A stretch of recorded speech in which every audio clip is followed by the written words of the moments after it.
Hi guys, good morning.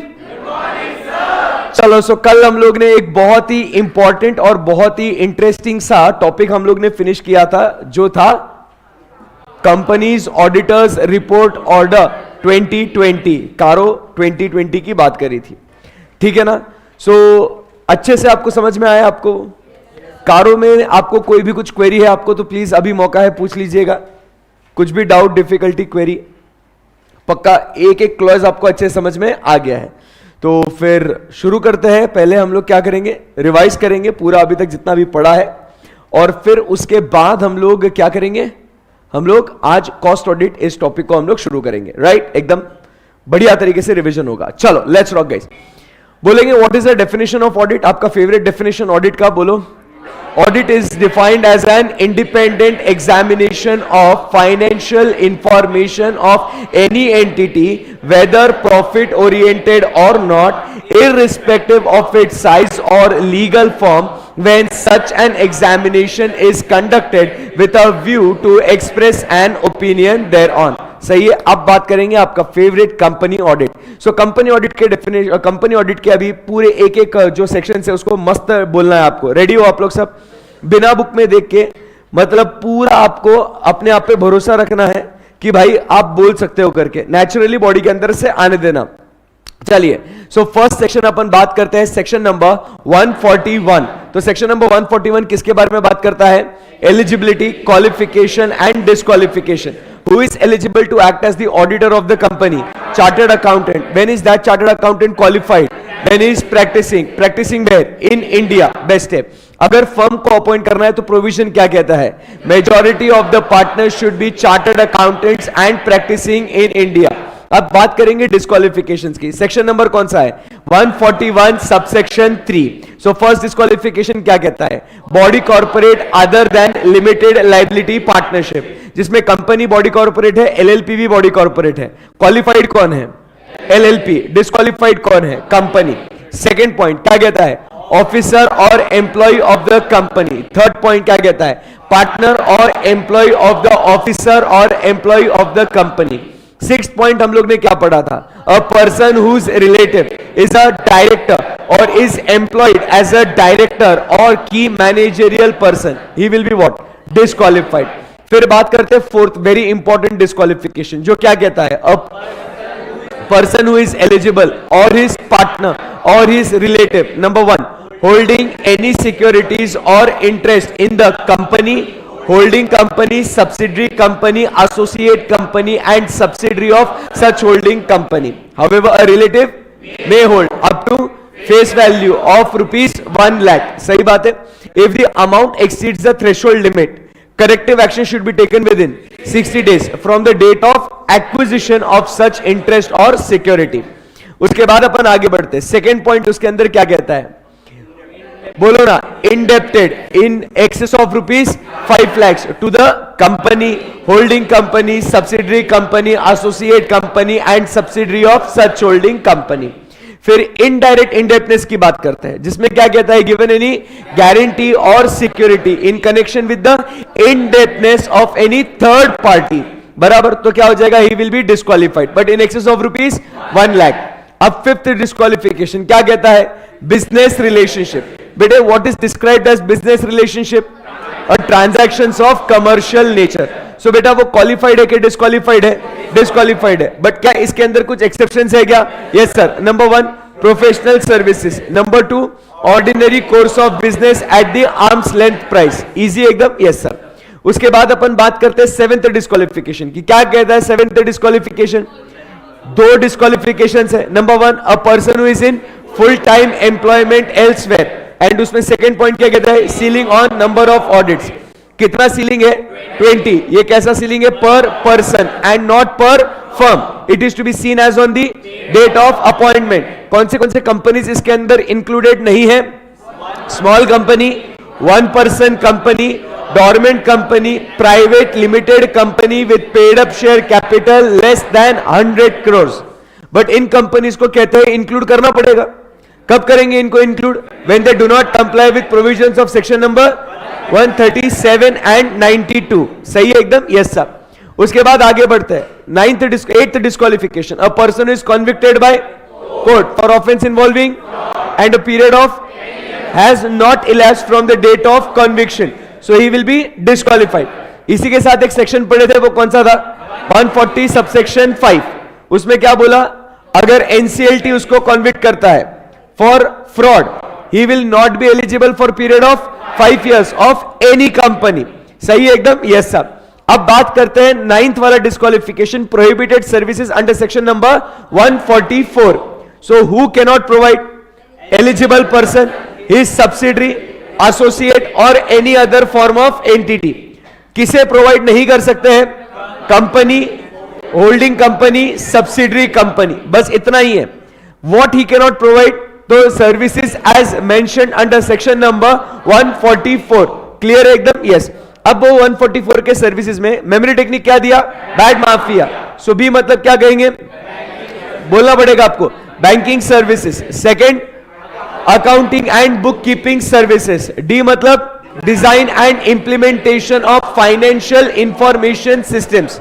M मतलब management services. A मतलब actuarial services. F मतलब outsourced financial services. I मतलब internal audit. A मतलब investment advisory services. And last में any other services as may be prescribe. कोई difficulty यहां पे नहीं।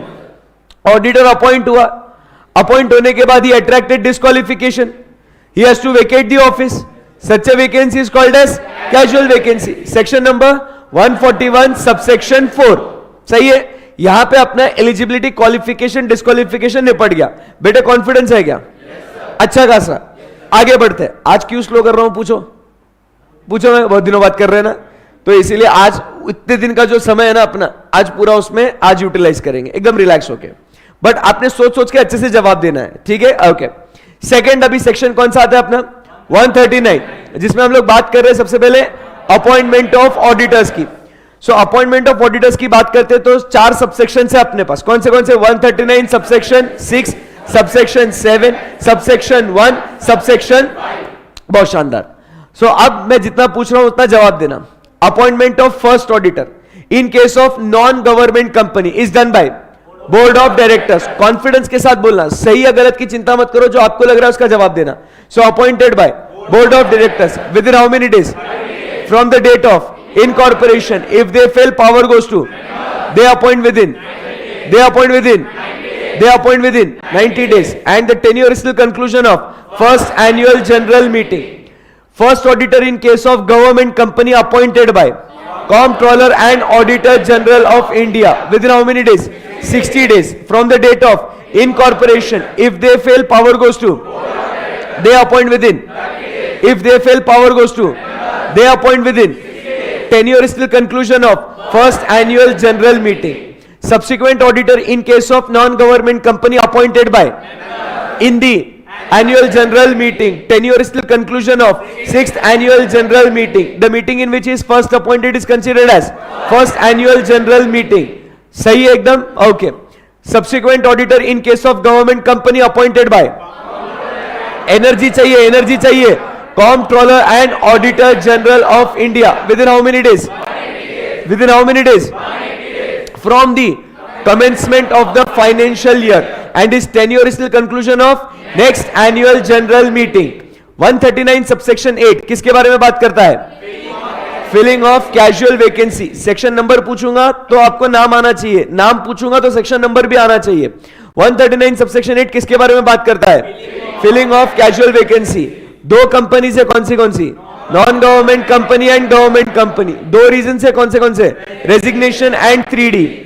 अगर अपन बात करें ये गवर्नमेंट कंपनी है, चाहे बेटे वो रेजिग्नेशन हो या चाहे वो 3D हो, it will be filled in by Comptroller and Auditor General of India within how many days? 30 days. If they fail, power goes to they will fill within 30 days. सही है एकदम? Yes. But अब बात करेंगे in case of non government company। बेटे अगर वो 3D के वजह से, मतलब डेथ, डिसोल्यूशन या disqualification, so it will be filled in by whom? Board of Directors within how many days? 30 days. But अगर ये रेजिग्नेशन के वजह से in non government company, क्या होगा बच्चों? Board of Directors will fill the vacancy within 30 days, but such appointment shall be approved by members within 3 months from the date of. शानदार. अब यहां से आगे बढ़ते हैं. मुझे एक बात बताइए दोस्तों, ऑडिटर के ऊपर एक ड्यूटी लगाई गई है इन case of resignation. Section number कौन सा है? सबने बोलना है. सेक्शन नंबर कौन सा है? 140 subsection 2, auditors duty in case of resignation. So simply उसने सबसे पहले क्या करना है? File a statement in form number ADT 3 with in how many days? 30 days. क्या लिख के देना उसके अंदर? Facts and other reasons causing resignation. किसे देगा ये? अगर ये नॉन गवर्नमेंट कंपनी है तो कंपनी एंड ROC, बट अगर ये गवर्नमेंट कंपनी है तो कंपनी, ROC एंड C&AG. सही बात है. अगर ये नहीं देगा तो कौन सा सेक्शन एक्टिवेट होगा? 140 सबसेक्शन 3, जिसमें मिनिमम जुर्माना कितना लगेगा? ₹50,000 और auditors remuneration whichever is less. बराबर है. And in case of continuous failure ₹500 per day after the first, subject to maximum of rupees 2 lakhs. यहां पे कंक्लूड हो गया अपना 140 subsection 2 and subsection 3.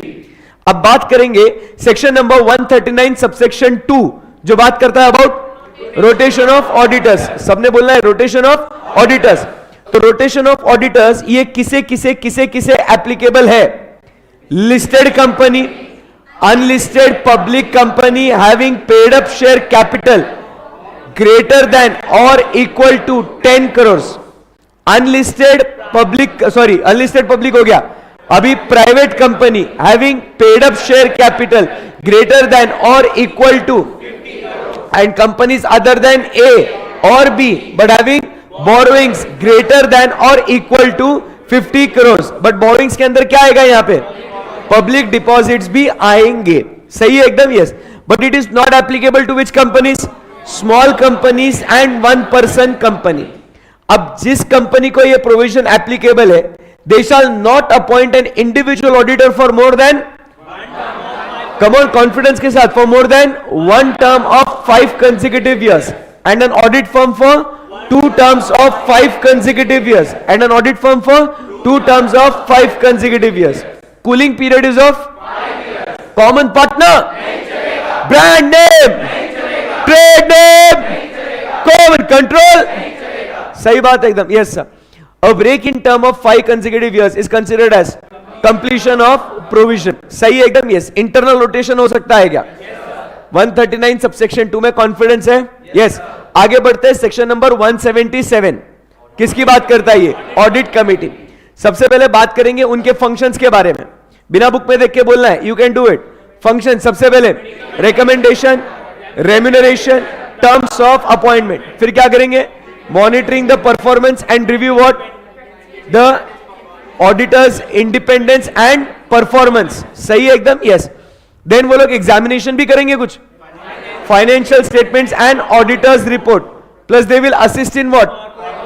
Corporate governance. यहां तक कॉन्फिडेंस है आपको? यस. अब इसके कॉम्पोजिशन की बात करेंगे. They are the members of board of directors. कम से कम कितने लोग होने चाहिए? 3. उसमें के मेजोरिटी होने चाहिए इंडिपेंडेंट डायरेक्टर्स. सारे के सारे होने चाहिए फाइनेंशियली लिटरेट, और उसमें का एक होना चाहिए एक्सपर्ट इन अकाउंट्स और फाइनेंस. सही है? ओके. अब बात करेंगे आगे manner and procedure for selection and appointment of auditors. ये लोग कौन थे? हाँ जी, ऑडिट कमेटी. आप लोग बोर्ड ऑफ डायरेक्टर्स, एंड ये लोग. सही है. तो भाई रिकमेंडेशन सबसे पहले कौन देगा? अगर ऑडिट कमेटी है तो ऑडिट कमेटी देगा. ऑडिट कमेटी क्या क्या चीजें देखेगा? यहां पे qualification, experience and whether he is commensurate to the size of the organisation. सही है. फिर चाहे तो बोर्ड एडिशनल इंफॉर्मेशन भी मांग सकता है क्या? कि whether any proceedings has been pending against any court, any authority और ICI. बराबर. अब यहां पे बोर्ड के पास रिकमेंडेशन जाएगा तो 2 बातें होगी बच्चों. एक तो board of directors will be satisfied और board of directors will not be satisfied. भैया अगर सेटिस्फाइड है तो बात आगे जाएगी किसके पास?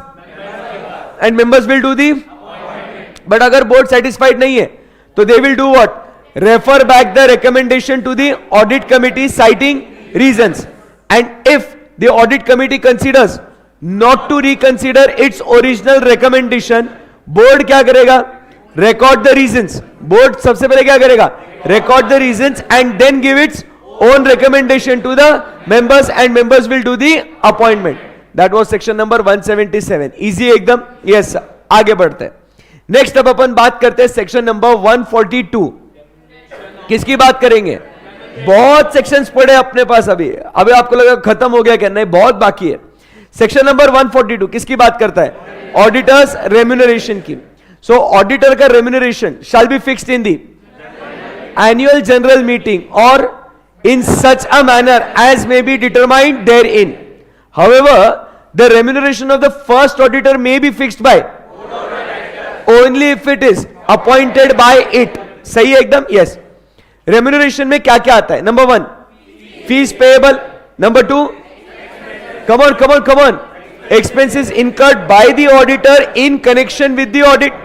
And last में any facility extended to him.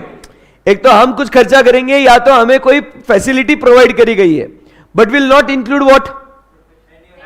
Fees paid for any other professional services. वो इसके अंदर आएगा नहीं. सिंपल सी बात है. यहां पे खत्म हो गया सेक्शन नंबर कौन सा? 142. अब अच्छा चलता हूं, दुआओं में याद रखने वाला सेक्शन कौन सा है? Removal of auditor and appointment of auditor other than retiring auditor. तो कौन से दो सेक्शन है यहां पे? 140 subsection 1 and 140 subsection 4. So 140 subsection 1 किसके बारे में बात करता है? अब removal of auditor before expiry of his term. भाई ये मस्ती सूझेगी किसको? बोर्ड ऑफ डायरेक्टर्स को. So they will pass a resolution and inform to the central government in form number ADT2 with in how many days? 30 days. फिर central government का क्या मिलेगा? अप्रूवल मिलने के बाद कौन आएगा? Members. They will pass a special resolution within how many days? 60 days. And then the auditor will be removed. But auditor will be given a right of being, opportunity of being heard. सही है एकदम? Best खत्म. अब आगे बढ़ते हैं. Next किसके बारे में बात करेंगे? 140 सबसेक्शन 4. वो क्या कहता है? Appointment of auditor other than retiring auditor. ये सेक्शन कब काम में नहीं आएगा? जब उस ऑडिटर का टेन्योर दैट इज 1 टर्म और 2 टर्म एज द केस में भी अगर खत्म हो गया तो ये सेक्शन काम में नहीं आएगा. बट उसके अलावा अगर आपको किसी और को अपॉइंट करना है तो आपने एक प्रोसीजर फॉलो करना है which is laid down under section number 140 subsection 4. तो बेटा वो क्या प्रोसीजर है बताएंगे आप मुझे? सबसे पहले आपको क्या देना होगा? Special notice. किसे देंगे? रिटायरिंग ऑडिटर को. ये बोलना बहुत जरूरी है, लिखना बहुत जरूरी है. सो आप स्पेशल नोटिस देंगे किसे? That retiring auditor will make what? Representation that will be circulated along with the notices to annual general meeting. But the company may fail.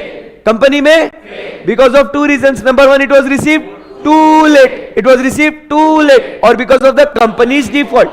So auditor has a right to read it in the annual general meeting. But अगर ये notice आपने representation circulate नहीं किया तो it should be filed with the registrar. बराबर? Yes. अब उसके बाद अगर एक अग्रीड पर्सन है, he feels that auditor is what? Defaming the company or seeking needless publicity. He is abusing the authority given to him. So tribunal अगर satisfied है तो क्या बोलेगा tribunal? Not to circulate nor to be read in the annual general meeting. सही बात है एकदम. यहां पे कौन सा सेक्शन खत्म हो गया? 140 सबसेक्शन 4. यहां तक इन सेक्शंस में कोई डिफिकल्टी है क्या? नहीं. चलिए आप आगे बढ़ सकते हैं. अरे बोलो भाई, कॉन्फिडेंस क्या बोल रहा है? मेरे को सच्ची बताओ. मतलब देखो हम लोग जो इतनी मेहनत कर रहे हैं, अभी कितना आज का 12th लेक्चर है, हम लोग जो मेहनत कर रहे हैं वो क्या है? एक बार पढ़ना उसको, शुरुआत में थोड़ा सा आके रिवाइज करना. कॉन्सेप्ट क्लैरिटी तो है ही है, प्लस ये रिवीजन, ये रिटेंशन भी होना बहुत जरूरी है. नहीं तो क्या फायदा? मेरे को आपको मैंने पहले भी बोला है, ये घर पे आपसे होने वाला है नहीं, क्योंकि आपके पास इतना टाइम नहीं है. सुबह से लेकर शाम तक लेक्चर्स अटेंड कर रहे हो, फिर उसके बाद थोड़ा बहुत कुछ एनर्जी बचा तो खुद के लिए टाइम दोगे. रिवीजन कब करोगे? इंसान होना आखिर, समझता हूं इस बात को. तो इसीलिए ये रिवीजन बहुत इंपॉर्टेंट है. बट जब ये रिवीजन कर रहे हो क्लास में तो आपको क्या नहीं आ रहा है वो आपने नोट करना है, उधर स्टार मार्क करना है. बट उतना एफर्ट करना है, फिर घर जाके थोड़ा तो उतना आपको पढ़ना पड़ेगा. क्लियर एकदम? यस. अब बात करेंगे किसके बारे में? Powers and duties of auditor के बारे में बात करेंगे. बोलना पड़ेगा आपको. बोलो सर, रिमूवल ऑफ ऑडिटर तो भूल गया था मैं. वेरी गुड बेटा मुकुल, अब याद आ गया ना? गुड. सो अब यहां से बात करेंगे आप किसकी? Powers and duties of auditor की. एकदम रिलैक्स. मैंने क्या बोला था? एक ही बार, मैंने उस टाइम पे याद है आपको बोला था एक ही बार बोलूंगा, बट वो आपके दिमाग में जाएगा. आज वो जो मैंने बोला था वो टेस्ट करेंगे आज की, सही में सर ने सच बोला था कि झूठ बोला था. मुझे बताइए फर्स्ट पावर क्या है? Right to access books of accounts. अब आपको ऐसी चीजें जो आपने खुद से लिखी थी, जो हाईलाइट किया था, जो मार्क किया था, वो चीजें आपके सामने फ्लैश होती होंगी। यही तो ब्यूटी है भाई। मुझे बताइए सबसे पहले एक्सेस कौन से बुक्स ऑफ अकाउंट्स कर सकता है? वो कंपनी के बुक्स ऑफ अकाउंट्स, चाहे वो रजिस्टर्ड ऑफिस पे हो या कहीं और रखे हो, बट कब कर सकता है? At all times. मुझे बताइए अब और वो किसके बुक्स ऑफ अकाउंट्स कर सकता है? ब्रांच के भी कर सकता है, बिल्कुल। प्लस और किसके कर सकता है? सब्सिडरी एंड एसोसिएट के, but in respect to audit of consolidated financial statements. खत्म, फर्स्ट पावर खत्म हो गया। Second power, books of accounts तो दे दिया, सेकंड पावर क्या बोलता है? Right to obtain what? Information and explanation. So क्या वो इंफॉर्मेशन एक्सप्लेनेशन भी ऑब्टेन कर सकता है? कौन डिसाइड करेगा कितनी इंफॉर्मेशन चाहिए, कब चाहिए, कैसे चाहिए? ऑडिटर। अब भाई अगर ऑडिटर को इंफॉर्मेशन ही नहीं मिलती है, if the auditor is not provided with the required information, what is the remedy to the auditor? Report to the members, खलास। He will report it to the members. कोई difficulty यहां पे? No sir, एकदम बढ़िया चल रहा है। अब आगे बढ़ते हैं ना बच्चा। अब उसके बाद थर्ड पावर क्या कहता है? Right to attend general meeting. अभी डिस्कशन बहुत बढ़िया हुआ था। क्या वो कोई भी जनरल मीटिंग अटेंड कर सकता है? क्या वो annual general meeting, extraordinary general meeting, ऐसी मीटिंग जिसमें अकाउंट्स जो ऑडिट किए उसने वो डिस्कस भी नहीं हो रहे फिर भी कर सकता है? Yes sir. क्या वो बोर्ड ऑफ डायरेक्टर्स की मीटिंग अटेंड कर सकता है? क्या उसको नोटिस टू जनरल मीटिंग मिलना चाहिए? क्या इसका पावर है? क्या ये इसका ड्यूटी है? किसी भी मैटर पे बोल सकता है? पक्की बात है। He can only speak on the matters which, English में बोलो, इंग्लिश में बोलो। क्या होता है दिक्कत फिर इंग्लिश में बोलने में आती है। विच कंसर्न्स हिम एज ऑडिटर। सही बात है एकदम, यस। फिर आगे बढ़ते हैं। नेक्स्ट पावर क्या है? मेंबर्स को रिपोर्ट कैसे करना है? अरे बोलो ना, फास्ट को एकदम फास्ट बोलो। First, first, first, F first. ऐसे पीछे पीछे मत बोलो, ध्यान दो, कॉन्सेंट्रेट करो। एफ फास्ट, फिर से फास्ट बोले। F for financial statements, A for accounts, S for standards, T for true and fair view. सही है एकदम, बेस्ट है। आगे बढ़ते हैं।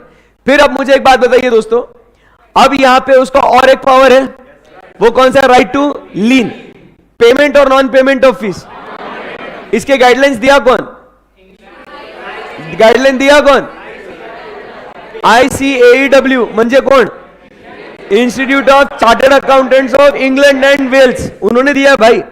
विदेशी चीज पढ़ रहे हैं आप, देसी कुछ भी नहीं है बेटा। मैं डेफिनेशन की बात कर रहा हूं, इंस्टीट्यूट की बात कर रहा हूं, ठीक है। लविश तो खुश हो गया एकदम, है ना? ओके। सो अब यहां से बात करते हैं कि ये बुक्स ऑफ अकाउंट्स लीगली या इलीगली कैसे आने चाहिए? काम करना चाहिए, नहीं करना चाहिए उसने?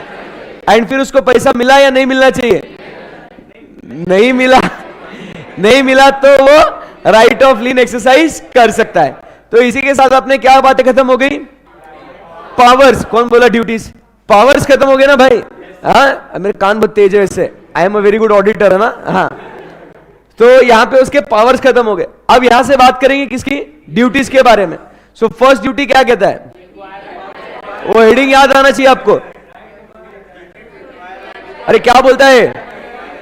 Duty to inquire into certain matters. तो कौन से मैटर्स है वो?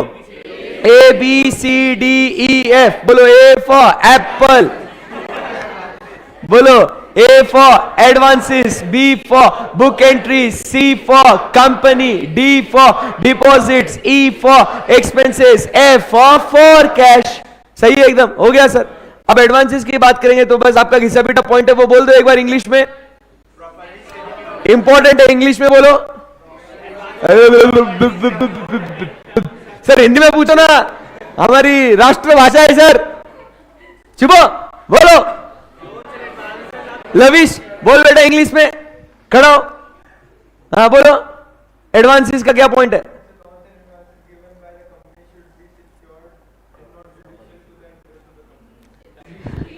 एंड नॉट जुडिशियल बोले। हाँ ओके, बैठ जाओ।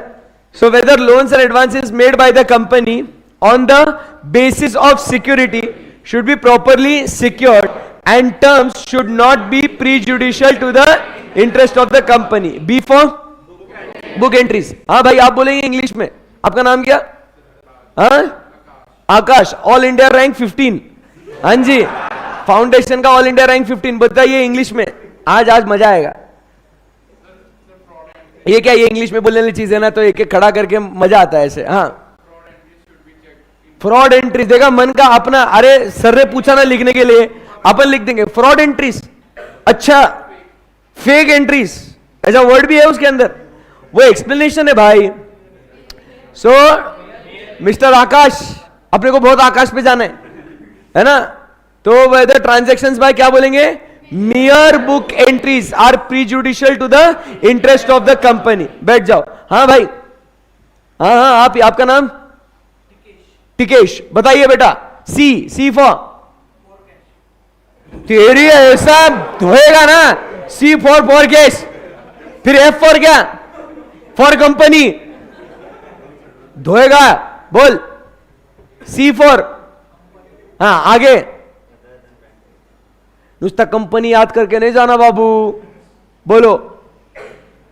बोलने तो बहुत मारेगा, क्या पढ़ना पड़ेगा। फिर इतने दिन क्या कर रहा था, उसके मैसेजेस पढ़ रहा था, उसमें तेरे को टाइम था उसको। हाँ बोल, जल्दी बोल, बोलो जल्दी, मेरे को आंसर चाहिए। गिव अप नहीं कर सकता तू, ये फाइनल एग्जाम है तेरा। ए पिन ड्रॉप साइलेंस, अब वो बोलेगा देखो, फाइनल एग्जाम है, कुछ भी बोल।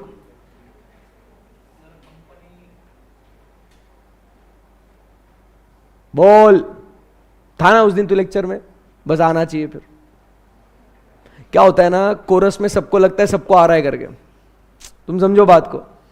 When we are in the group ना, कोरस में everybody feels that everybody knows, और अच्छा भी लगता हो। मेरे को आपको यहाँ पे जबरदस्ती झूठी मूठी तसल्ली या खुशी नहीं देनी है ना। Deep down inside you should know for yourself कि whether you are able to say it और नो, है ना। तेरे को बोलना पड़ेगा। आज मेरे पास बहुत टाइम है रिवीजन के लिए।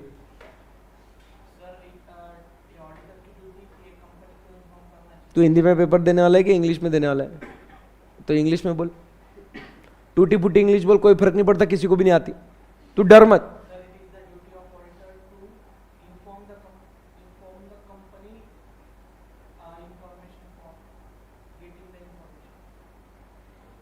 क्या ठोक रहा वे, मतलब जितना तूने बोला ना उसमें उसका एक शब्द भी नहीं है कंपनी के अलावा। बोल, यही एग्जाम का प्रेशर है। अब समझो बात को। क्वेश्चन पूछा ना मैं, कुछ तो भी लिख के आएगा। फिर बच्चा क्या बोलता है, सर आपने इतना पढ़ाया, रिवीजन कराया, फिर भी हमको मार्क्स क्यों नहीं मिले। ऐसा है वो, बोलना पड़ेगा, थोड़ा दिमाग पे जोर लगा। कम ऑन बेटा, यू कैन डू इट। अरे सब अपन परिवार है, एक परिवार है, कोई जज नहीं कर रहा तेरे। कोई जज कर रहा है इसको? कोई भी नहीं, सब सेम लेवल पे। We all are one big family man. समझ ले, पर्सनल ट्यूशन ले रहा मैं तेरी। मैं बहुत अलग लेवल का आदमी है, मतलब एक बार क्लास अभी हो गया ना, फिर खत्म। बोल जान, फिर क्या करेंगे? स्टार मार्क करेंगे। तुमने पहले नहीं करे, तुमने स्टार मार्क। अब देखो आगे की छोरी देख कैसे बोलती है, अभी जवाब देती देख। उसने पढ़ लिया चुपके से। नहीं पढ़ा, वेरी गुड। नाम क्या बेटे? रिया। दिया, अच्छा सॉरी।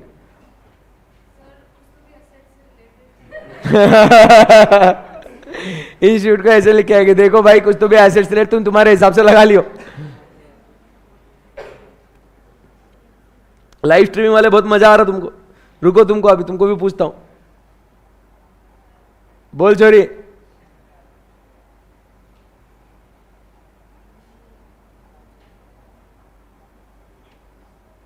हाँ हीरो।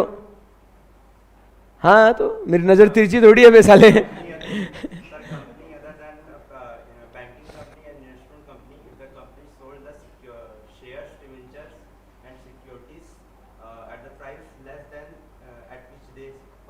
वेरी गुड, सही है ना एकदम? समझ में आया आपको भाई टिकेश, है ना? ओके आकाश, ये बोल पाएगा वापस एक बार तू? काहे बे? हाँ नौटंकी सूझ रही है तेरे को? हाँ चलिए, सो बोलो सब लोग एक बार, सी फॉर कंपनी। बच्चों ये अंदर के पॉइंट्स भी आपको रीड करने हैं, ठीक है ना? सिर्फ हेडिंग सी फॉर कंपनी सुन के खुश नहीं होना है। एग्जाम में सी फॉर कंपनी ओके, ऐसा नहीं। फिर वो टिकेश ने जो आंसर बोला, to get the information, information for the company, okay, ऐसा नहीं होना।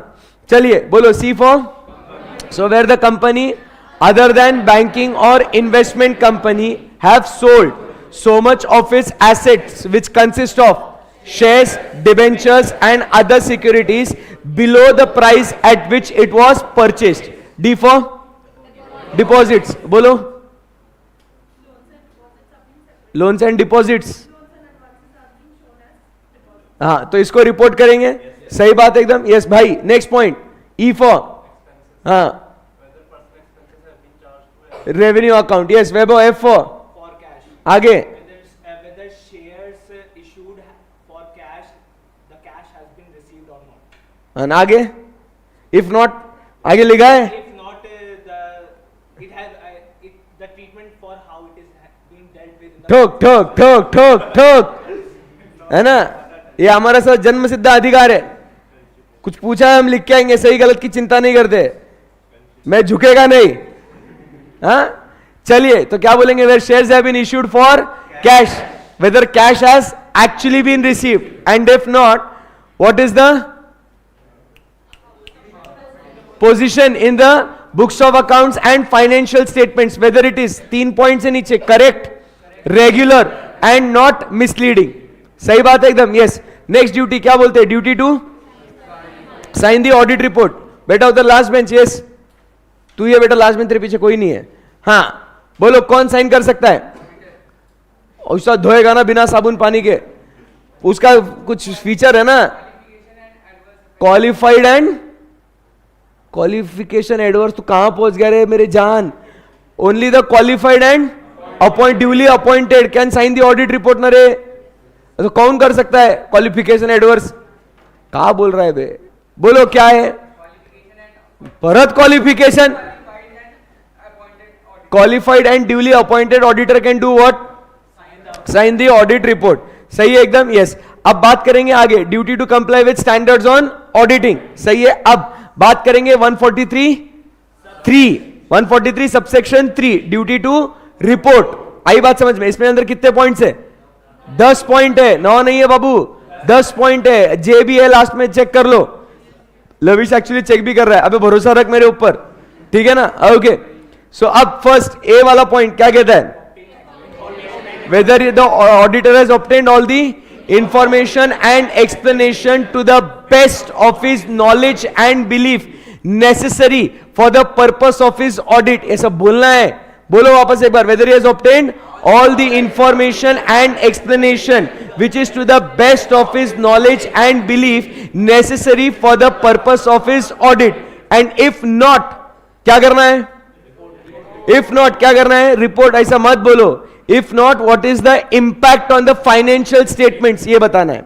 एक काम करो मैं आपको 2 मिनट दे रहा हूं. सबने उसको पढ़ना है including the ones who are watching in live streaming, pen drive, Google drive है ना. आपने इसको क्या करना है. रीड करना है. एक बार फिर मैं चुन चुन के पूछेगा साला. अब ध्यान रखना किसी को भी पूछ सकता है. कोई भी पॉइंट पूछ सकता है. मैं नहीं आया तो यहां पे 10 सिटअप्स कराऊंगा. मैं डेंजर है. मेरे पनिशमेंट बहुत भारी रहते हैं. ठीक है ना.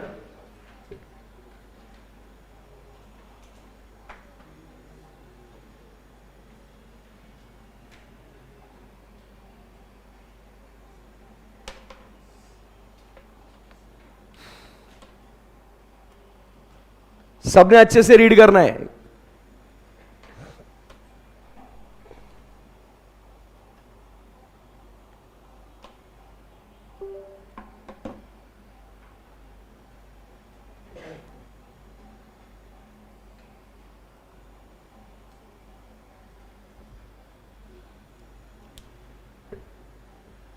पेन ड्राइव वालों पढ़ो. दिख रहा है मुझे यहां से टाइम पास कर रहे हैं.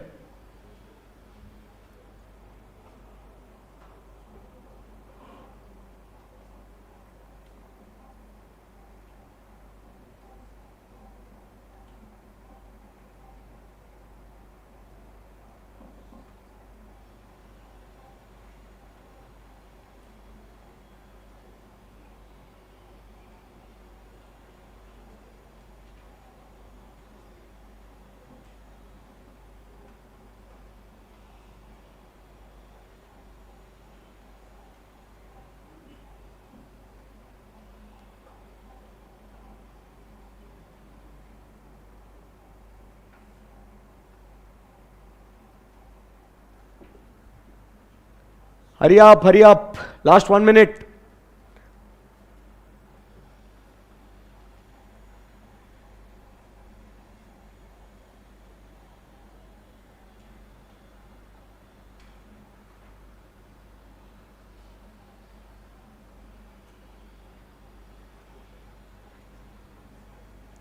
Done?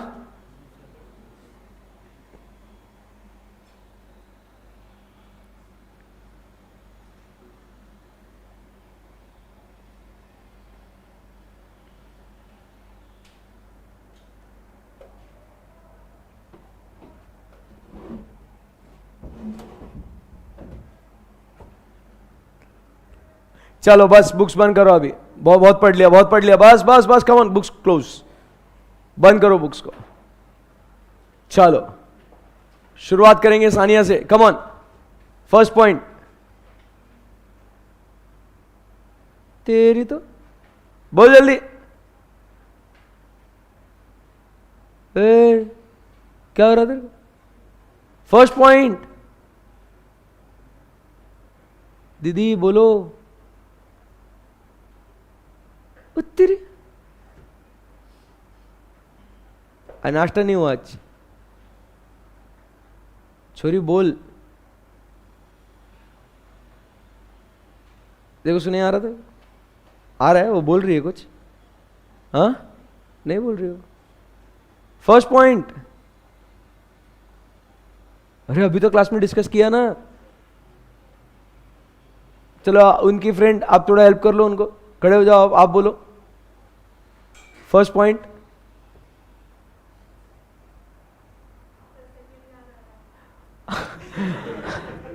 ओ राजा बाबू, फर्स्ट कौन लिखेगा फिर एग्जाम में? हाँ अच्छा रे, तू तो बोल दे. है तू बोल. हाँ तू ही.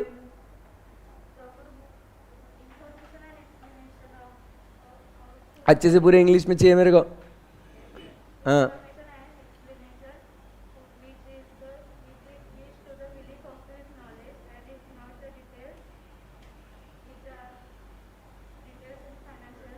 वापस एक बार, मास्क नीचे लेके बोल, डर मत.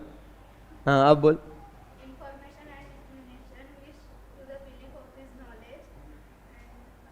आगे क्या? Belief of knowledge what?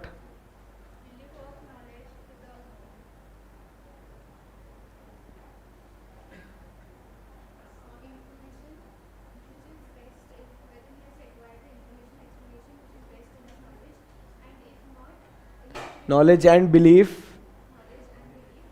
necessary for the हाँ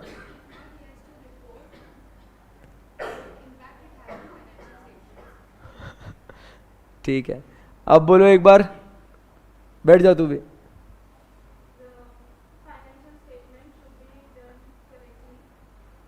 कहा बोला थो बे, कुछ भी मन में आया सर, आपने पूछा हम बोलेंगे बस.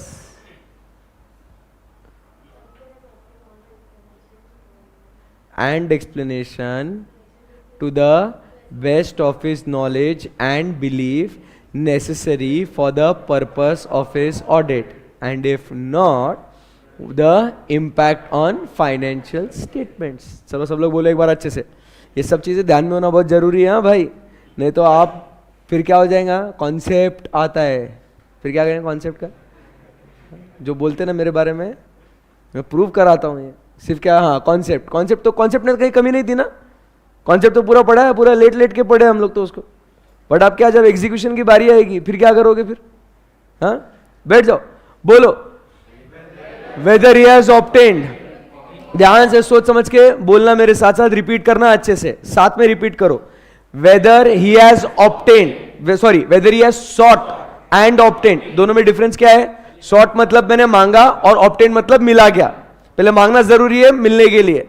सो क्या कहेंगे? Weather he has short and obtained all the information and explanation which is to the best of his knowledge and belief. किसके लिए चाहिए उसको? ये necessary for the purpose of his audit. अब यहां पे उसको मिला या नहीं मिला ये, अब वो एक तो बोलेगा मिला, बट आगे क्या होगा, इफ नॉट, तो उसका इंपैक्ट और effect on the financial statements की इंफॉर्मेशन जो आपको नहीं मिली, उसका इंपैक्ट फाइनेंशियल स्टेटमेंट्स पे क्या है वो आपको बताना है। एक बार फिर से बोलेंगे, weather he has sought and obtained all the information and explanation which is to the best of his knowledge and belief necessary for the purpose of his audit, if not the impact on financial statements। आई बात समझ में? पक्की बात है। अब बेटा बोल के बता एक बार, बिना बुक में देखे, इधर इधर इधर, हाँ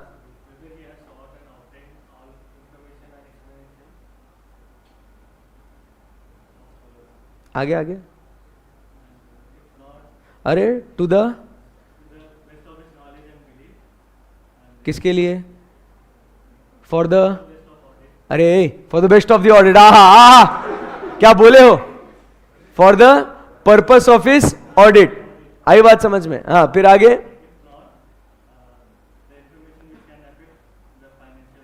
दादा इंपैक्ट बोलना है, बस इतना बोलना ही नहीं, इतनी ज्यादा इंग्लिश काहे खर्च कर रहे हो, आ जाती है यहां से निकल जाती है थोड़ी बहुत। The impact on financial statement, सही बात है एकदम, यस। अब बी वाला पॉइंट, बैठ जाओ। बी वाला पॉइंट किसके बारे में बात करता है ये, whether proper books of accounts as required by law has been maintain, and अब इसमें और एक पॉइंट है, adequate returns from the branches has been send to him, सही बात है। अब थर्ड वाला पॉइंट क्या कहता है, अब ब्रांच ऑडिट रिपोर्ट की बात हो रही है ना, सो क्या कहता है, whether reports of the branches, इसमें थोड़ा स्ट्रेच करा है, इंग्लिश घुमा फिरा के बोला है, क्या बोला है, whether reports of the branches not audited by him has been sent to him. वापस एक बार, whether reports of the branches, अब और थोड़ा मॉडिफाइड है वर्जन उसका, whether report of the branches, बराबर के नहीं, audited by the auditor other than company auditor has been sent to him and how it has been dealt with, ये third point है। फोर्थ पॉइंट क्या कहता है, अब फोर्थ और फिफ्थ पॉइंट सिंपल है, whether balance sheet, profit and loss account are in agreement with books of accounts, and फिर अगर अग्रीमेंट में है तो आप जाएंगे किसके पास, financial statements, they should comply with accounting standards, सही बात है, यस। अब एफ वाला point, financial matters, functioning of the company, कुछ पॉइंट था, सो क्या कहेंगे, द ऑडिटर्स ऑब्जर्वेशन, कमेंट्स और remarks on any financial transactions और matters that has an adverse effect on the functioning of the company, सही बात है एकदम, यस सर। ओके, फिर उसके बाद आगे बढ़ते हैं, जी वाला point, directors disqualification under section number 164 subsection 2, बराबर। उसके बाद एच वाला पॉइंट, हिज, बोलो, हिज क्वालिफिकेशन, रिजर्वेशन और adverse remarks on what, maintenance of books of accounts and matters connected therewith, बराबर। अब आई वाला पॉइंट, इंटरनल फाइनेंशियल कंट्रोल्स, इसमें दो बातें हैं, एक तो it is adequate and it is operating effectively. So अब बताएंगे मुझे आप, जी हां, आपका नाम, हाँ, तो मेरे नाम का आधा नाम तेरे पास है, मिस्टर हर्ष। अब मुझे बताएंगे, इधर इधर मेरी आंखों में आंखें डाल के मुझे आप बताएंगे कि कौन से कंपनीज को ये रिपोर्टिंग करने की रिक्वायरमेंट नहीं है, हाँ, बैंकिंग कंपनी, वाह, बैंकिंग कंपनी को, इसे बैंकिंग का बीबी नहीं है बे,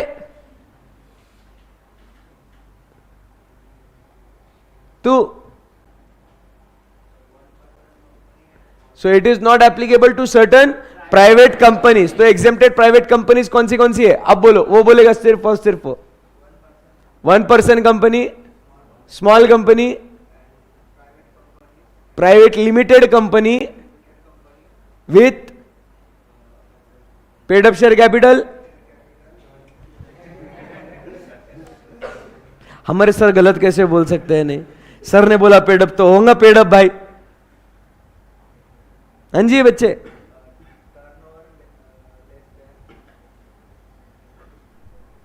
कितना, 100 करोड़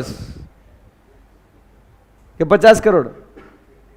नहीं ना, 25 ना, कितना? सर आप एक बोलो यार, ऐसा मत करो. So turnover not exceeding 50 crore and borrowings not exceeding, अब अमाउंट वो बोलेगा 25 करोड़. बट क्या इन कंपनीज को इंक्लूड कर रहा जा सकता है क्या? बोलो भाई, ये एग्जेम्प्टेड है बट इन्हें इंक्लूड किया जा सकता है क्या? बैठ जाओ. सो इन्हें इंक्लूड किया जा सकता है क्या? यस. कब इंक्लूड किया जा सकता है? When they do not comply with provisions of section number 92 and 137.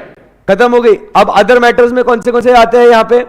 एक तो delay in transferring to investor education and protection fund, जो आपको इजीली याद आएगा. Second, pending litigation. And number 3, material foreseeable losses. सही बात है. एक बार फिर से 1 मिनट दे रहा हूं, उसको गो थ्रू करो. Come on. ये बहुत इंपॉर्टेंट सेक्शन है, इसके लिए इसके ऊपर थोड़ा टाइम डाला है हमने, है ना.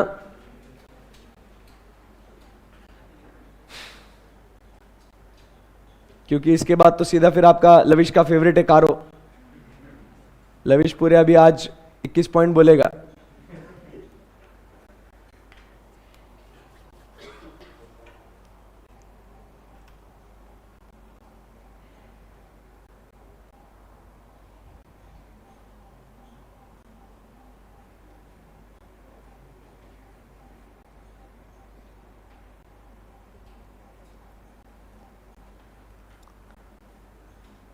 हुआ?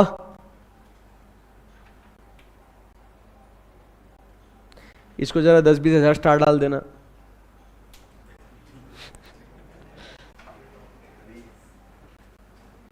इंपॉर्टेंट मार्क करना है इसको, लास्ट मिनट रिवीजन के लिए पढ़ के जाना बॉस. चलिए let's go ahead from here. Now we go and talk about section number 143 subsection 11, जो बात करता है किसके बारे में? कारों के बारे में. सो इसमें we talk about first is to duty to report on the matters specified by central government. बराबर है. सो मैटर्स कौन से, अब आपको वो जब पढ़ेंगे तो आपको अच्छा लगेगा, बराबर कि नहीं. So we have to report on the matter specified by central government. तो सेंट्रल गवर्नमेंट ने क्या दिया? एक ऑर्डर दिया. उस ऑर्डर का नाम क्या था? Companies auditors report order 2020. ऐसे कैसे मुंह से निकलता गलती से? हाँ, फ्लो में. अब वो तो 2022 बोलता तो भी समझ सकते. क्या भाई. चलो, सो 20, हाँ दर्दनाक साल था ना वो 2020. हाँ तो भूलना नहीं उसको.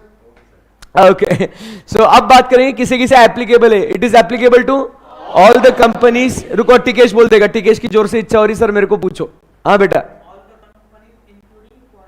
नॉट एप्लीकेबल टू, कुछ भी बोल, तेरी इच्छा है. 1 person Samsung S8 insurance private और बैंक. प्राइवेट लिमिटेड कंपनी के कंडीशन बोल रहा सर. इतना बोला ना, किसी और को पूछो ना अभी. हाँ भाई तू ही यार. अरे मेरी नजर तो क्या है यार, मतलब समझ में नहीं आता मेरे को डाउट होता है. मैं बराबर देख रहा हूं, उसके बाद उसको भी मालूम. हाँ बोल, बैठ जा टिकेश. पूरा कंडीशन शुरुआत से ना दादा.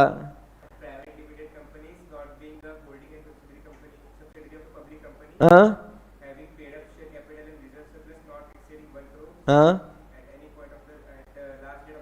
हाँ हाँ. Second, from borrowings from not exceeding and decide कर ले. हाँ पक्का. Bajaj disclosed in. सही है, सही है एकदम. Yes. Is CARO applicable to consolidated financial statements? No sir. But कौन सा क्लॉज एप्लीकेबल है? 21. सो अब बात करेंगे किसके बारे में? Matters to be reported under CARO. Lavish सिर्फ पहले 21 पॉइंट बोल के बता पूरी दुनिया को। इधर आ तू, इधर आ तू, कम हियर। 21 पॉइंट्स है, क्या लगता है आपको बोल पाएगा? कल पूरा रट लिया उसने। हाँ बोलो। Property plant and equipment, inventory, loans, intangible asset खा गया। Property plant and equipment and intangible asset, inventory, loans, guarantee, security, public deposit, cost records. आप लोग चेक करो ना, कितने हो गए? मेरे को क्या मालूम, ये इधर है तेरे ऑडिटर से ये लोग। Property plant and equipment, loans, inventory, loans, cost records, फिर स्टैट्यूटरी ड्यूज, और फिर था फिर IPO, FPO and debt finance, internal audit, losses, internal auditor losses, और होने दो, होने दो।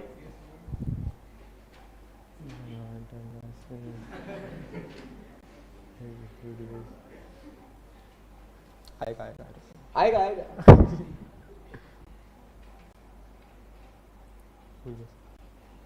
इसलिए रटना नहीं होता, समझा क्या? जाओ बैठो।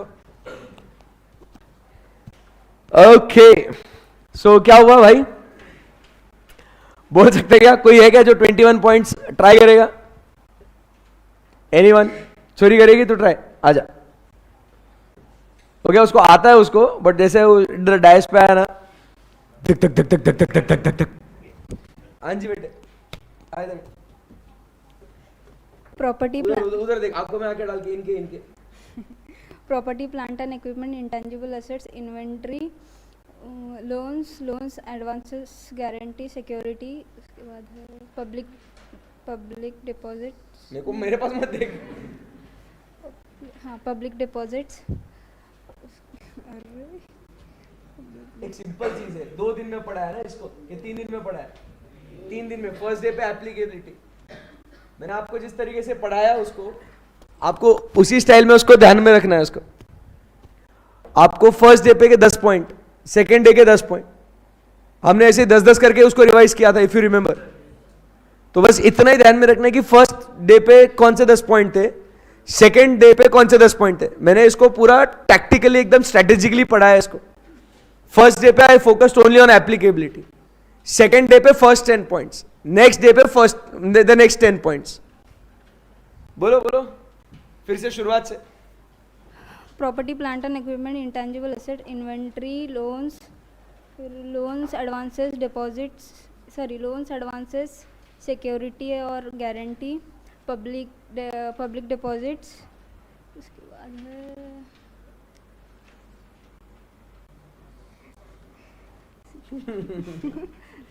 पॉइंट याद नहीं है।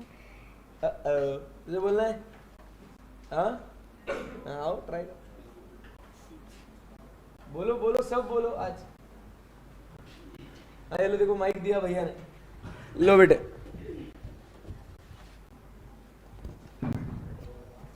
Property plant equipment and intangible assets, तो इसके बाद में इन्वेंट्री, फिर loans, investment, security and guarantee, फिर पब्लिक डिपॉजिट, फिर statutory due, cost records, unrecorded transactions, फिर repayment of loans, IPO, FPO, डेट फाइनेंस, फ्रॉड्स, NBFC, इंटरनल ऑडिटर्स,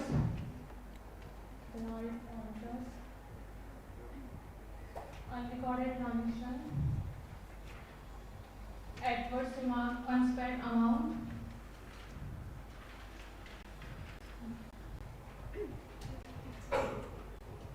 निजी कंपनी, NBFC।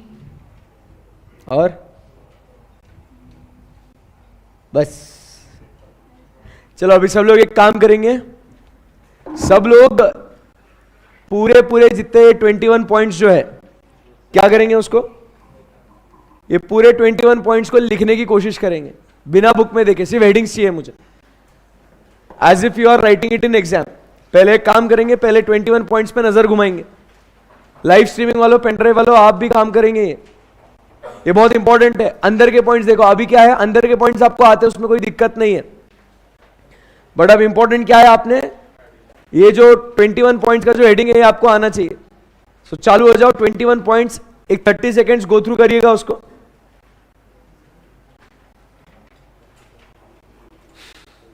कर लिया. एंड अब यहां पे मैं आपको अभी टाइमर लगा रहा हूं मैं.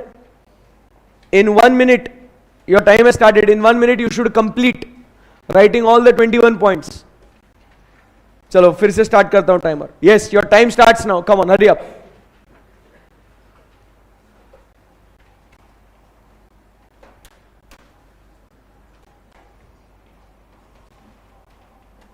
बहुत मजा आ रहा है sir.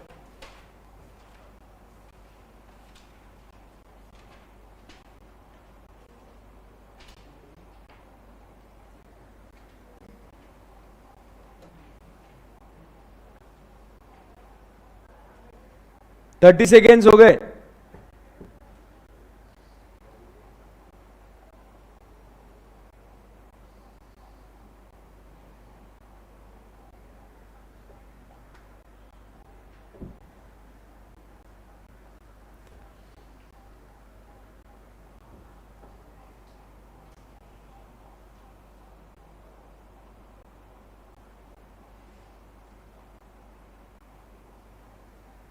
One minute is up. कितने हो गए? 10 पॉइंट तो भी हो गए क्या? कल बोला था मैंने समरी बनाओ घर पे, मानते नहीं सर की बात.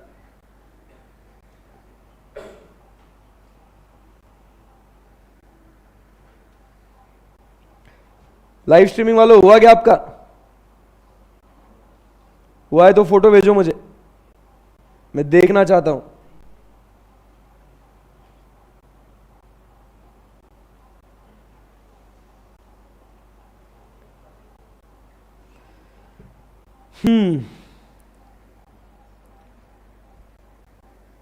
जिसका हो जाएगा वहां पे टाइमर स्टॉप हो जाएगा. किसी एक का भी हो गया तो टाइमर स्टॉप.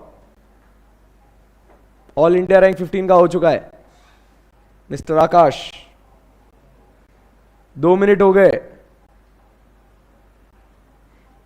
1 मिनट 1 पॉइंट के लिए ऐसा नहीं हो सकता. Last 1 minute now. डन. 2 बच्चों का हो चुका है. लाइव स्ट्रीमिंग वालों आप फोटो भेजो इसका.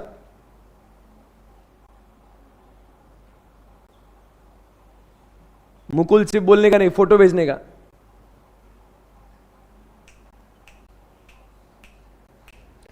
Last 30 seconds, hurry up.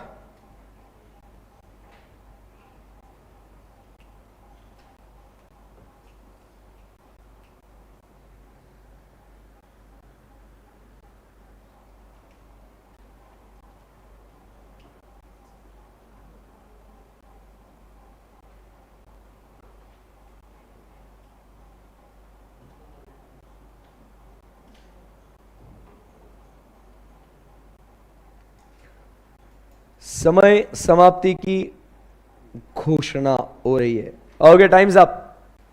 क्या हुआ? 2 बचे. क्या 2 बचे? 2 बचे. ओके, चलिए.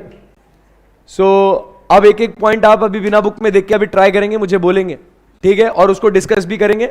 फिर we are done, then will start with what? Cost audit. ठीक है? ओके, चलो. फर्स्ट पॉइंट किसके बारे में बात करता है? चलो everyone. Property, plant and equipment. अभी सब लोग ध्यान देंगे. Come on guys. First point है अपना property, plant, equipment and intangible assets. एकदम आराम से. उसके अंदर सब पॉइंट्स कितने हैं? 5. Number 1 records. तो क्या होना चाहिए रिकॉर्ड्स में? एक तो आपकी जो मूवेबल प्रॉपर्टी है, और सॉरी मतलब एक जो अपना टेंजिबल और एक इंटेंजिबल. तो टेंजिबल में क्या होना चाहिए? उसका सिचुएशन एंड क्वांटिटी, बराबर. और आपकी जो टेंजिबल प्रॉपर्टीज है उससे रिलेटेड क्या चाहिए आपको? उसका क्वांटिटी है क्या? ऐसा चेक करो, चेक करो. देखना पड़ेगा आपको, बार बार बुक खोलनी है, बंद करनी है. जब तक आपका एग्जाम नहीं आता, बुक के ऐसे मतलब पेजेस बाहर आने चाहिए, फटनी चाहिए, कुछ ये होना चाहिए. इतना बुक को आपने यूज करना है. बार बार खोलना है, बार बार उसको बंद करना है, पढ़ना है, मार्किंग करना है, हाईलाइट करना है, स्टार मार्क करना है. रुकना नहीं है भाई, एक ही अटेम्प्ट के लिए बुक यूज करनी है, दैट्स इट। हो गया? क्या है क्या उसके अंदर दोनों चीजें? Yes sir. तो रिकॉर्ड्स की बात हो गई। अब सेकंड पॉइंट, चलो close the books now. Second point किसकी बात कर रहे हैं? आप ध्यान में रखना, ये मैं आपको अभी फर्स्ट एंड लास्ट टाइम बोल रहा हूं, ठीक है ना? जब भी आपको नहीं आता है और क्लास में जब मैंने आपसे पूछा तो आपने चीटिंग करके देख लेना है। चीटिंग करके मैंने पकड़ा तो आपकी बैंड है, बैंड नहीं ऑर्केस्ट्रा। मैं चिल्लाएगा, मेरे नजर में नहीं आना चाहिए कि आपने देखा करके। तो आपने आपका स्किल यूज करना है कि आप कैसे छुपके से, चोरी से, चीटिंग करके देख रहे हो आप, बराबर है कि नहीं? बट मैंने पकड़ा तो फिर गया। फिर कुछ भी हो सकता है, गाना गाना पड़ सकता है, सिटअप्स करने पड़ सकते हैं, यहाँ पे फालतू आके 10 मिनट से हंसना पड़ेगा आपको बिना किसी रीजन के। मैंने पकड़ना नहीं चाहिए, चीटिंग करना है एकदम सफाई से, क्लीन। सर ऐसा क्यों बोल रहे हैं आप? आपको पता है इसके पीछे भी एक ट्रिक है, एक टैक्टिक है, एक साइंस है। कभी आपके साथ हुआ होगा ऐसे, तो मैं एक्सपीरियंस करना है इस बात को। एग्जाम में जब आप लिख रहे हो पेपर, आपको कोई क्वेश्चन का आंसर नहीं आ रहा है, आजू बाजू वाले को पूछते हो आप, या आंसर बताना, वो बताता है। आप जब कॉपी कर रहे हो, आप जब चीटिंग कर रहे हो, you are at your highest level of concentration. Fact है, सही बोल रहा हूं कि नहीं? आप समझिए बात को, आप इतना कॉन्सेंट्रेट करके कॉपी करते हो क्योंकि आप बहुत अलर्ट रहे हो। एक तो सही कॉपी भी करना है, फिर आपको देखना है कि इन्विजिलेटर कहीं आपको पकड़े नहीं, बराबर? तो आपका जो सुपर ह्यूमन बन जाते हैं आप। एंड फिर उसके बाद जब बाहर आते हैं ना, अब वो पूरा आंसर है ना बोल सकते हो, अरे मैंने ये कॉपी किया, देखिए ये लिखा है ना ऐसे। And you wonder how, like how did it happen? So that is a trick. So if you want to cheat, मैं बोल रहा हूं आपको एकदम सफाई से, कंसंट्रेशन के साथ, बट अगर मैंने पकड़ा तो फिर गया, ठीक है? तो दो बातें, एक तो सही से आंसर दे दो, नहीं आ रहा है तो चीटिंग करो, बट चीटिंग मैंने पकड़ना नहीं चाहिए। ओके चलो। सो फर्स्ट पॉइंट किसके बारे में बात कर रहे हैं? प्रॉपर्टी, प्लांट, इक्विपमेंट, जिसमें रिकॉर्ड्स अपने डिस्कस करके हो चुका है। सेकंड पॉइंट बात करेंगे physical verification. So physical verification में सबसे पहले क्या करना है अपने को? कौन करेगा? ये मैनेजमेंट करेगा। It should be done at reasonable intervals. अगर उसमें कौन सी डिस्क्रिपेंसी मिली? मटेरियल डिस्क्रिपेंसी, तो रिपोर्ट करना है how it has been dealt with. Point number 2 is over. Third point बात करते हैं टाइटल डीड्स, बराबर? In respect to which properties? Immovable properties. ये किसके नाम पे होनी चाहिए? कंपनी के नाम पे होनी चाहिए। अगर नहीं हो तो आपको फॉर्मेट में डेटा आपको देना है। तो क्या डेटा आपको देंगे? Number 1 nature of the property, number 2 gross carrying value, फिर it is held in the name of, बराबर? फिर उसके बाद उसका रिलेशन, फिर नंबर 5 पीरियड ऑफ क्या बोलते हैं, होल्डिंग, एंड लास्ट में रिमार्क्स और रीजंस इफ एनी। सही है? फिर उसके बाद नेक्स्ट अपन बात करते हैं रिवैल्यूएशन। रिवैल्यूएशन किया है तो it should be done with, it should be done by the registered valuer, and if the amount is greater than 10% और मोर, बराबर, तो then only in each class of asset, तो ही आपको उसको बताना है। फिर लास्ट में बात करते हैं बेनामी प्रॉपर्टीज। एक्ट का नाम बोलो, चलो एनीवन, हाथ ऊपर करके।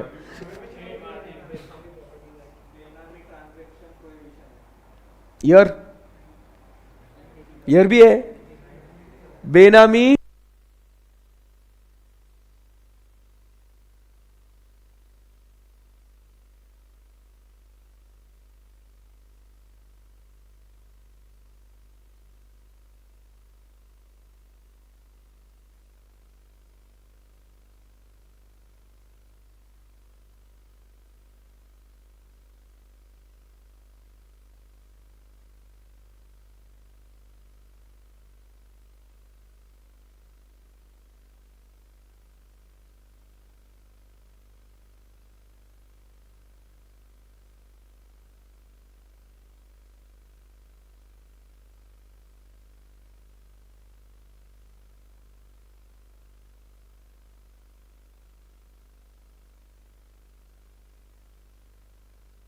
Hello mic check. यस, हाँ, तो क्या बोला? Benami transactions prohibition act 1988। Good, okay.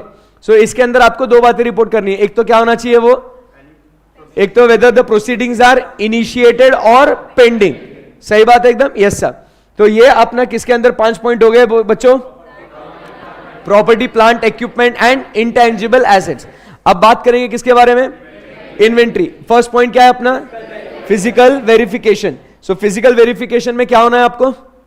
सबसे पहले बोलो ना, coverage and procedure weather it is appropriate. सही है। फिर उसके बाद नेक्स्ट अपन क्या बोलते हैं? अगर यहां पे आपको डिस्क्रिपेंसी मिली, कितना? 10% और मोर। कितना डिस्क्रिपेंसी मिली आपको?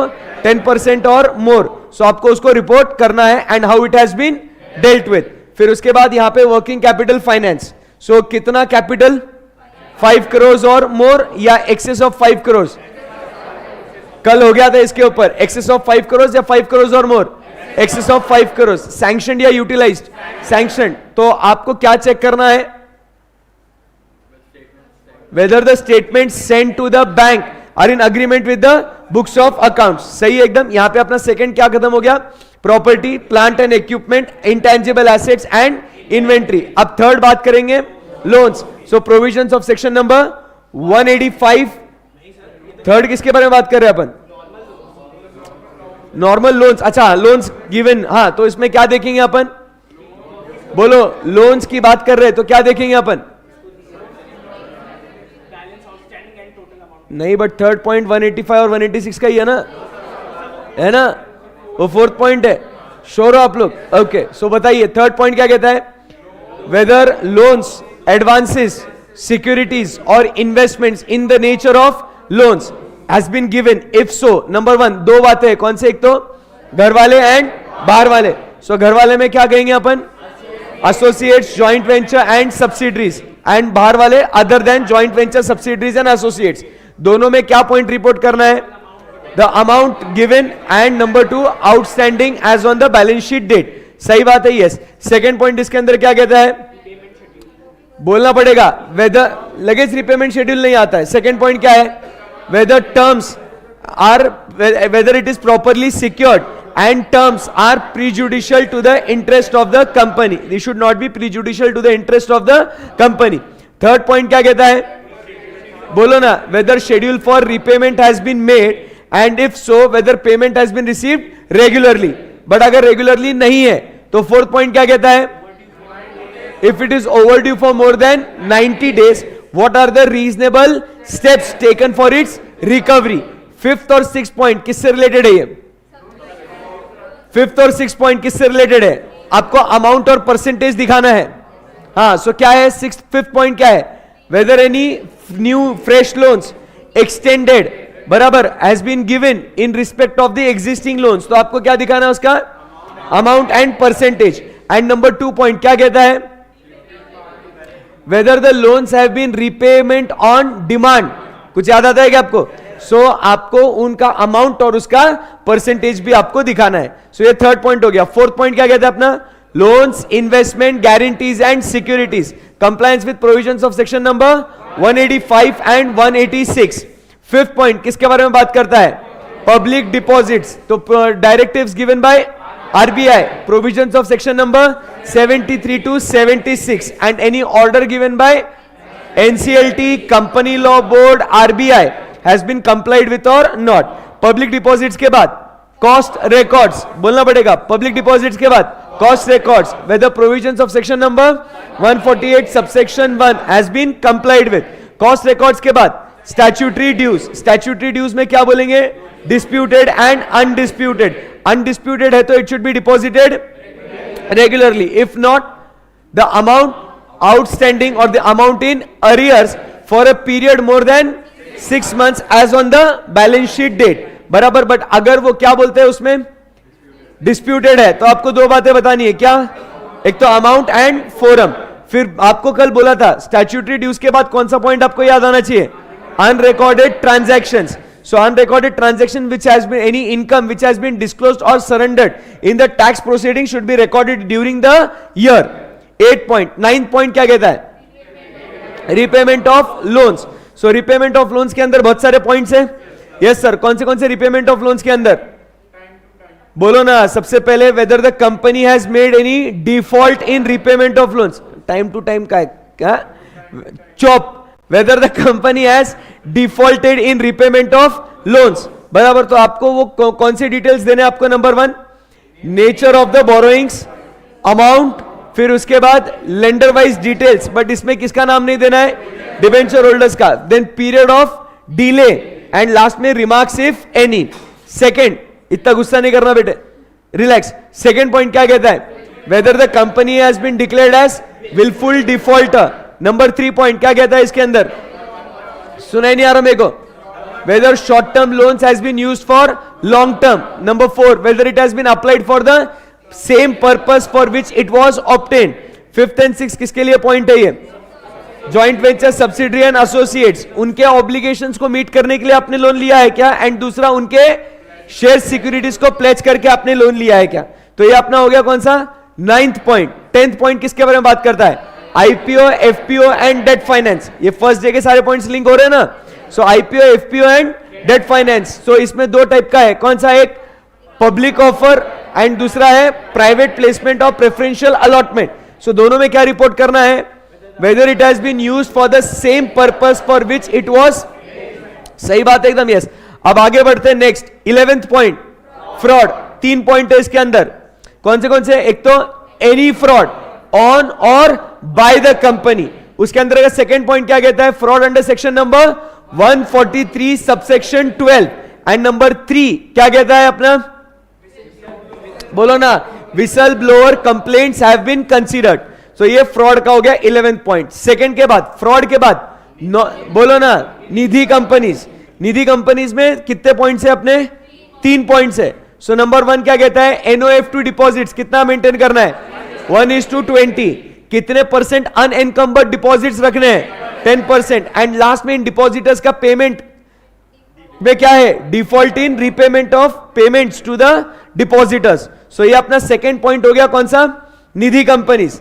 फिर नेक्स्ट पॉइंट क्या कहते हैं, रिलेटेड, भाई come on, related party transactions. So provisions of section number 177 and 188 has been complied with. So कौन से हो गए, fraud, Nidhi company and related party transactions. आई बात समझ में, आप इनको ध्यान में अगर रखना है तो सीक्वेंस क्या होना चाहिए, फ्रॉड हुआ निधि कंपनी के अंडर बिकॉज ऑफ, आई बात समझ में आपको, अब क्लियर है. सो 11, 12, 13 फ्रॉड हुआ निधि कंपनी के अंदर because of related party. 4th point क्या बोलेंगे, तो इसके लिए किसको बुलाया, अपने रिलेटेड पार्टी के साथ हुआ ना फ्रॉड, तो इसके लिए किसको बुलाया. अब आप ऐसे याद नहीं कर रहे तो मुझे कुछ करना पड़ेगा ना आपके लिए, तो ये करके लाया मैं. बताइए अब क्या होगा, कौन आया, internal auditor. So internal auditor ने क्या देखना चाहिए, whether his firm is commensurate to the size of the organisation. So अब ये 4 पॉइंट बोलो कौन से, fraud, Nidhi company, related party transactions and internal auditor. 5th point, non cash transactions. तो इंटरनल ऑडिटर को क्या मिला, फ्रॉड हुआ था ना, तो फ्रॉड में क्या पकड़ा वो इंटरनल ऑडिटर ने, नॉन कैश ट्रांजैक्शंस. अब अच्छा लग रहा है सर कुछ, है ना. So non cash transactions, provisions of section number 192 has been complied with. चलिए 5 पॉइंट बोलिए फटाफट. फ्रॉड, अब इजी है sir, fraud, fraud, Nidhi company, related party transactions, internal auditor, non cash transactions. 6th point, NBFC. तो अब क्या हुआ, ये मैटर किसके पास गया, एनबीएफसी. नॉन कैश ट्रांजैक्शन हुआ ना ये, तो इसके लिए मैटर किसके पास गया, अब ये एनबीएफसी, मतलब कोई एक इंस्टीट्यूशन मान के चलेंगे. सो एनबीएफसी, तो एनबीएफसी में क्या करना चाहिए उन्होंने, एक तो सबसे पहले अगर एनबीएफसी का बिजनेस करना है आपको, तो आपने क्या करना चाहिए, registration with the RBI under provisions of section 45IA. Second point, अगर आप फिर भी कर रहे हो without valid certificate of registration. And फिर उसके बाद if a company is CIC, मतलब क्या बोला था, core investment companies, whether they complying with the conditions of CIC. कुछ बोला था आपको याद है, उनका एसेट साइज कितना होना चाहिए, 100 करोड़, और उनका इन्वेस्टमेंट कितना होना चाहिए, 90% इन इक्विटी एंड प्रेफरेंस. अरे कुछ याद है ऐसा, 60% उसमें का सिर्फ इक्विटी में होना चाहिए, यस. एंड अगर ग्रुप में मोर देन 1 सीआईसी है तो उनके डिटेल्स आपको देने हैं. तो वापस शुरुआत से क्या हुआ, फ्रॉड हुआ किसके अंदर, निधि कंपनी में, किसके वजह से, रिलेटेड पार्टी. तो किसको बुलाए, उसने क्या फाइंड आउट किया, तो मैटर किसके पास गया.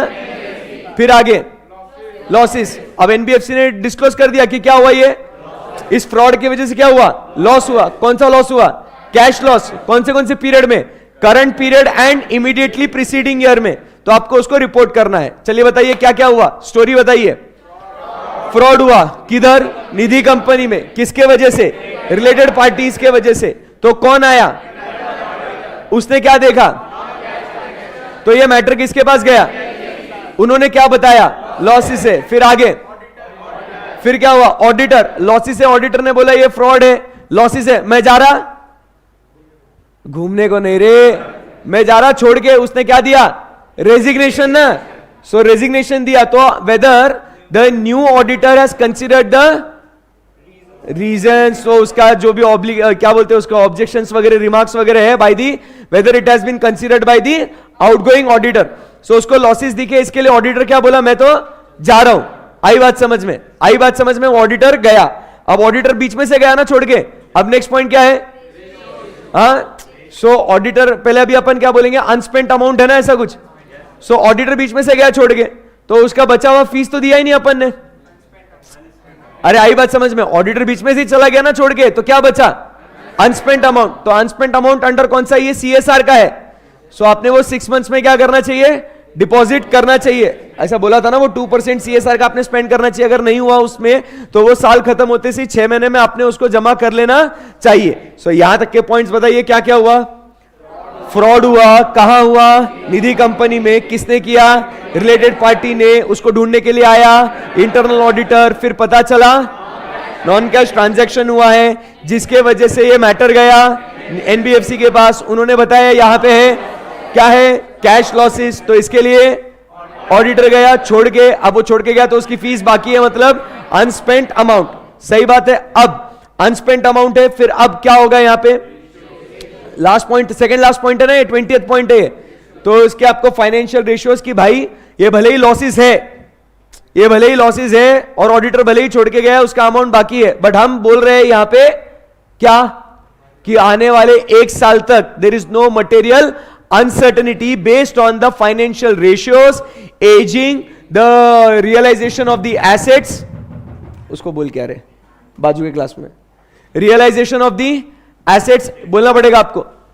अरे बोलो बच्चों, realisation of the assets and फिर उसके बाद अरे बोलो and payment of liabilities plus management के प्लान्स। आई बात समझ में? तो इन सारी बातों को आपने ध्यान में रखना है। आई बात समझ में आपको? एंड लास्ट में जो कंसोलिडेटेड फाइनेंशियल स्टेटमेंट्स के लिए आपको जो क्वालिफिकेशन है वो आपको बताना है। यहां तक कोई डिफिकल्टी? सो वो मेमोरी टेक्निक आपने नोट कर लिया गया। तो फर्स्ट 10 पॉइंट्स में तो कोई दिक्कत नहीं है, आगे के 11 पॉइंट आपको समझ में आ गए।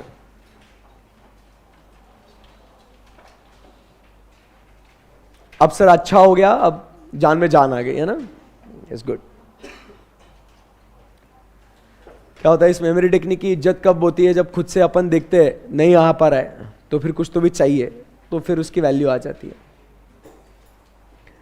तो अभी खुद से ट्राई करेंगे मेमोरी टेक्निक लिखने का कि सर लिख दिया हमने, वेरी गुड। तो क्या हुआ? फिर से एक बार, फ्रॉड निधि कंपनी में रिलेटेड पार्टी ने किया, इसके लिए कौन आया? Internal auditor. तो उसने क्या हुआ? देखा नॉन कैश ट्रांजैक्शन हुआ, उसके वजह से ये मैटर गया एनबीएफसी। उन्होंने देखा लॉसेस है, तो फिर क्या हुआ? ऑडिटर बोला मैं जा रहा छोड़ के, सो ऑडिटर्स रेजिग्नेशन। सो इसके वजह से उसका बैलेंस बचा अनस्पेंट अमाउंट। एंड फिर उन्होंने रेशियोज में देखा, बोला कि नहीं आप ये अमाउंट क्या कर सकते हो, 1 साल तक आप पे कर सकते हो, कोई टेंशन नहीं है। एंड लास्ट में क्या? अपना क्वालिफिकेशन और रिमार्क्स ऑफ व्हाट जो आपको देना है सीएफएस के अंदर।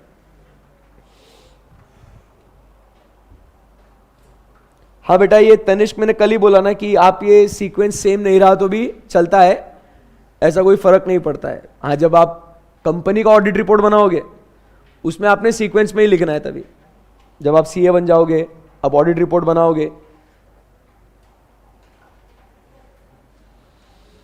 And now finally let's go ahead.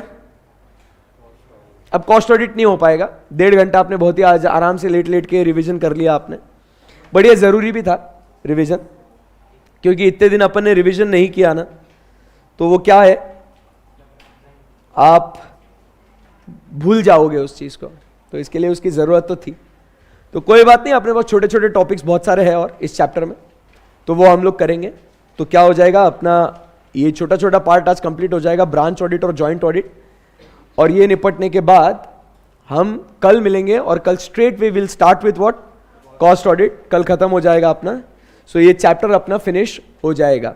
आई बात समझ में? जो लास्ट में जो पेनल्टीज वगैरह जो है ना, 147 एक सेक्शन है, उसको बस आप रीड कर लेना होमवर्क के लिए. उसमें कोई कॉन्सेप्ट नहीं है, बस बोला है ये पेनल्टी है, ये सेक्शंस को अगर कंप्लाई नहीं करोगे तो. लास्ट में है इस सेक्शन के, इस चैप्टर के लास्ट में है, तो होमवर्क मार्क कर लो.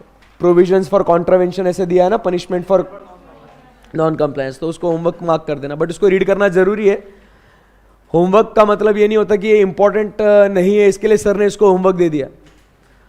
बच्चों का एक बहुत ही बढ़िया सा एक थॉट प्रोसेस चलता है. जो चीज़ इंपॉर्टेंट नहीं होती ना, टीचर लोग उसको होमवर्क देते हैं. ऐसा नहीं है, ये इंपॉर्टेंट भी है, ये एमसीक्यूज के लिए बहुत इंपॉर्टेंट है. Okay, yes.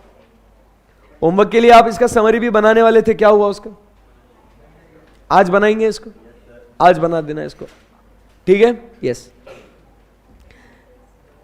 चलिए अब बात करेंगे जॉइंट ऑडिट के बारे में. देवी और सज्जनों, अब हम लोग पढ़ रहे हैं. अब पढ़ रहे हैं. हेलो, पढ़ रहे हैं अब. अब बात करते हैं joint audit. What is joint audit? Joint audit मतलब व्हेन 2 और मोर चार्टर्ड अकाउंटेंट फर्म्स, पहले मैं समझा रहा हूं, उसको पढ़ना, आराम से समझना, फिर उसके बाद डिस्कस करेंगे. व्हेन 2 और more chartered accountant firms, when they come together to conduct the audit of a single entity, it is nothing but called as what? Joint audit. Simple फंडा रे, मतलब अगर मान लो आपकी टेस्ट रखता हूं मैं, ठीक है ना, अब उस टेस्ट में आपको मान लो 2 चैप्टर्स है, तो आप क्या करते हो, आपके दोस्त को बोलते हो भाई एक चैप्टर तू पढ़ के आना, एक चैप्टर मैं पढ़ के आता हूं, फिर दोनों मिलकर टेस्ट देंगे. इसमें का आया तो तू जवाब दे देना, उसमें का आया तो मैं जवाब दे दूंगा, दोनों मिलकर कर लेंगे. तो दोनों ने मिलके क्या दिया? Joint test. समझा बात को? वैसे ही यहां पे क्या है? Joint audit. एक ही एंटिटी है, उसमें क्या हुआ, 2 अलग अलग चार्टर्ड अकाउंटेंट फर्म्स एक साथ काम कर रहे हैं उसी ऑर्गेनाइजेशन का, तो इस टाइप के ऑडिट को क्या कहेंगे? Joint audit. आई बात समझ में? बोलना पड़ेगा. Joint audit is different from branch audit. समझ रहे बात को? पहले ये समझ लेना, joint audit is different from branch audit. क्या सेंस में डिफरेंट है मैं बताऊंगा आपको, बट पहले अभी हम लोग सिर्फ जॉइंट ऑडिट पे फोकस करेंगे, नहीं तो कंफ्यूजन विल क्रॉप अप. आराम से समझते हैं. सो यहां पे आप समझिए कुछ बात को. यहां पे एक एंटिटी है, तो यहां पे मेसर्स ABC और यहां पे है मेसर्स PQR. सही है ना? जब ये दोनों फर्म्स क्या करते हैं, एक ही ऑर्गेनाइजेशन का उसी साल के लिए जब ऑडिट करने के लिए आते हैं, तो उसे हम लोग क्या कहेंगे? Joint audit. सवाल यह आता है कि सर अगर मान लो ये ऑर्गेनाइजेशन है, कौन सा? ये जिसका नाम है लेट अस से XYZ. XYZ एक कंपनी है. सर इसका ऑडिट करने के लिए मेसर्स AB ही है, सिर्फ मेसर्स AB है, सॉरी मेसर्स ABC है, सिर्फ मेसर्स ABC है. ठीक है ना? इतना ही जो अभी स्क्रीन पे दिख रहा है उतना ही फोकस करना, सिर्फ मेसर्स ABC है. और सर इस फर्म के 2 partner mister A and B, ये दोनों ऑडिट कर रहे हैं, तो सर क्या इसे जॉइंट ऑडिट कहेंगे क्या? नहीं, ये एक ही फर्म ऑडिट कर रहे हैं ना, भले इस फर्म के 2 पार्टनर्स मिलके कर रहे हैं, बट मैंने क्या बोला जॉइंट ऑडिट के डेफिनेशन में? व्हेन 2 और मोर चार्टर्ड अकाउंटेंट फर्म्स, मतलब 2 अलग अलग फर्म्स ने मिलकर काम करना चाहिए, तब उसको कहेंगे जॉइंट ऑडिट. एक ही फर्म के 2 पार्टनर उस कंपनी का ऑडिट कर रहे तो उसे जॉइंट ऑडिट नहीं कहेंगे. समझे नहीं समझे? आई बात समझ में आपको? Yes sir. अब एक सवाल यह आता है, अपना ऋषभ भाऊ बहुत डेंजर सवाल पूछता हो, मानता नहीं हो. वो बोलता है सर सुनो ना, अब वो जॉइंट ऑडिट वगैरह पढ़ाओ, अच्छे से पढ़ाओ, मुझे उसमें कोई प्रॉब्लम नहीं है. सर मेरा सवाल हटके है, एकदम हटके. सर वो आप बोले थे वो सीलिंग और नंबर ऑफ ऑडिट 20, मेरा सर उससे सवाल है. सर मेरे को आप भी एकदम से सर ध्यान में आया, रिवीजन आज बहुत किया ना सर आपने, मेरे को ध्यान में आया. तो सर मेरे को ऐसा पूछने का, आप दोनों मिलके इसी साल का ये लोग ऑडिट कर रहे हैं ना सर, तो सर ये सीलिंग में किसको काउंट होएगा? ABC को काउंट होगा, PQR को काउंट होगा, मतलब सर समझ में नहीं आ रही है, इसे आधा आधा कंसीडर करेंगे या एक एक दोनों में से माइनस होगा? सर ऐसा समझ में नहीं आ रहा, वो क्वेरी है सर, भारी क्वेरी पूछता है यार। तो बताओ अभी आप, हाँ या तो और एक ऐसा एमसीक्यू में आएगा ये, और एक क्या पूछेंगे वो, the one who science the audit report. Option A आधा आधा माइनस करो, ऑप्शन बी दोनों में से एक एक माइनस करो सीलिंग में से, या option see the one who science the audit report, option D insufficient information so could not be answered. बताइए, आधा आधा, कोई है आधा आधा कर लो सर। तो 20 में से 0.5 0.5 19.5 19.5 और एक जॉइंट ऑडिट ढूंढ, तो उसमें 0.5 0.5 हाँ बेस्ट। तो सर दैट इज स्टूपिडिटी, 0.5 तो सर ऐसा हो ही नहीं सकता। अब दूसरा 1 माइनस करेंगे या जो साइन करेगा वो उसमें से माइनस होगा। तो बस आपको बता दूं कि जॉइंट ऑडिट रिपोर्ट जब देंगे तो दोनों सीए फर्म साइन करेगी। जॉइंट ऑडिट रिपोर्ट जब दिया जाएगा तो भाई दोनों साइन करेंगे ना वो ऑडिट रिपोर्ट, क्योंकि दोनों ने मिलके किया है ना। अंडरस्टूड? हाँ, तो इसके लिए क्या हो जाएगा, सीलिंग में जब कंसीडर करेंगे तो दोनों में से एक एक माइनस होगा। आई बात समझ में? बेटा ऋषभ क्लियर है डाउट? Very good. समझ में आया ना? ये क्या होता है ना, यही केस स्टडीज आती है। जॉइंट ऑडिट कॉन्सेप्ट पढ़ लिया, बट फिर उसका सीलिंग और नंबर ऑफ ऑडिट्स में क्या होगा, एक ऐसा अगर क्वेश्चन आ गया तो आप शायद क्या हो सकता है, आप घूम जाओगे। तो ये क्लियर है, हर छोटी बड़ी चीज मैं आपको बताऊंगा, ठीक है? ओके, सो ये हो गई बात किसके बारे में, ये जॉइंट ऑडिट के बारे में सीलिंग का डिस्कशन हो गया। ओके, सो जॉइंट ऑडिट क्या होता है? It basically means that pooling together the resources and expertise of more than one firm of auditors. So remember यहां पे क्या लिखा है, मोर देन वन फर्म। सो एक ही फर्म के अगर 2-3 पार्टनर्स मिलकर ऑडिट कर रहे हैं उसी कंपनी का, तो मालिक उसको हम लोग जॉइंट ऑडिट नहीं बोलेंगे। वहां पे दो, मतलब एक से ज्यादा आपके, 2 या 2 से ज्यादा आपके पास वहां पे फर्म्स होने चाहिए एक ही ऑर्गेनाइजेशन का ऑडिट करने के लिए। क्लियर है एकदम? Yes sir. तो इसको हम लोग क्या बोलते हैं, जॉइंट ऑडिट। यहां तक कोई बात दिक्कत दे रही है आपको? नहीं सर, इजी है। अब यहां पे अपने को सिंपली 2 चीजें पढ़नी है। अगर ये एक्टिविटी अगर अपन कर रहे हैं तो क्या कर रहे हैं अपन यहां पे, तो इसके 2 बातें अपने को डिस्कस करनी। एक क्या है, उसके advantages of joint audit, and number 2 disadvantages of joint audit. सही बात है? सो यहां पे first point, sharing of expertise. अब जैसे मान लो, अब जस्ट ऐसे ही मस्ती मजाक के लिए अपन क्या करते हैं, यहां पे 2 फर्म्स अलग अलग नाम देते हैं। सो एक लिखते हैं मेसर्स एचजे एंड एसोसिएट्स, मतलब मेरी फर्म मान लो, ठीक है?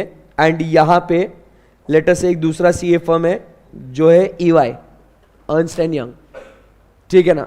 अब 2 बड़े बड़े फर्म्स साथ में मिलके क्या कर रहे हैं, एक ही कंपनी का ऑडिट कर रहे हैं, मैं और ईवाई। तो इसमें क्या होगा, फर्स्ट एडवांटेज क्या होगा, शेयरिंग ऑफ एक्सपर्टीज। मतलब जो उनका एक्सपर्ट नॉलेज है ना एक दूसरे का, वो लोग शेयर करेंगे ना। आपको लगता है ये कर सकते? अब मेरे को ऑडिट का इतना एक्सपीरियंस है, इतना नॉलेज है, भाई कितना होशियार है मैं, घमंड नहीं किया मैंने कभी, वो ठीक है।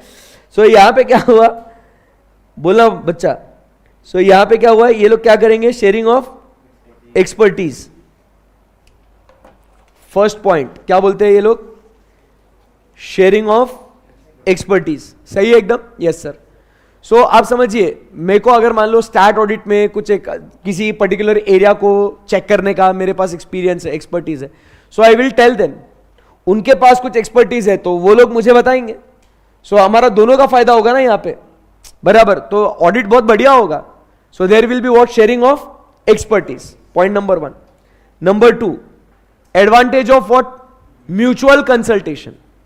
अब अगर किसी चीज के ऊपर मैं अगर अड़ गया इन द सेंस, मतलब क्या कि मैं अटक गया, ये कहना चाहता हूं मैं किसी चीज पे अटक गया कि मेरे को ये चीज समझ में नहीं आ रही कि इस चीज को किस तरीके से डील करे, बराबर है कि नहीं? फॉरेन ट्रांजैक्शन है, पता ही नहीं चल रहा कि इसको किस तरीके से चेक करे, बराबर? गोइंग कंसर्न है, इनमें सही में गोइंग कंसर्न अफेक्ट हुआ है नहीं हुआ है, मुझे एस्टेब्लिश करने ही नहीं आ रहा है, तो मैं क्या करूंगा, I need someone to consult ना। तो जब मैं किसी और के साथ ऑडिट कर रहा हूं, so what is my benefit over here, what is my advantage over here, that I can consult them. Same way में अगर वो किसी चीज पे अटक गए तो वो लोग मुझे भी पूछ सकते हैं. So the both the firms are at advantage of what? Mutual consultation. So point number 1 क्या कहते हैं? हम लोग हमारा एक्सपर्टीज भी शेयर कर सकते हैं. हम लोग अगर कहीं अटक गए तो हम लोग एक दूसरे के साथ कंसल्ट भी कर सकते हैं. सही है एकदम? यस. फिर उसके बाद थर्ड पॉइंट वेरी सिंपल, क्या कहता है? Lower workload. क्यों भाई? काम बटेगा ना, तो आधा काम वो करेगा, आधा काम मैं करेगा, तो अपना वर्कलोड क्या होगा? बढ़ जाएगा, कम हो जाएगा. यहां तक कोई प्रॉब्लम? सो फर्स्ट 3 एडवांटेजेस क्या कहते हैं बच्चों? एकदम अच्छे से खुल के बोलो. Sharing of expertise, advantage of and lower workload. अब बिकॉज ऑफ, ध्यान से सुनना सिर्फ कनेक्ट करने के लिए, because of sharing of expertise, advantage of mutual consultation and lower workload, क्या होगा? There will be what? बताओ. Better quality of what? Performance. अरे अपना काम एक नंबर होगा ना. There will be what? Better quality of performance. देखो मेरे को एक्सपर्टीज मिल रहा है, शेयरिंग मतलब मेरे को किसी और का एक्सपर्टीज मिल रहा है. अगर मैं कहीं अटक गया तो मैं कंसल्ट कर सकता हूं, प्लस मेरे को काम भी कम करना है, तो what will happen to the quality of work which I will deliver? Better quality.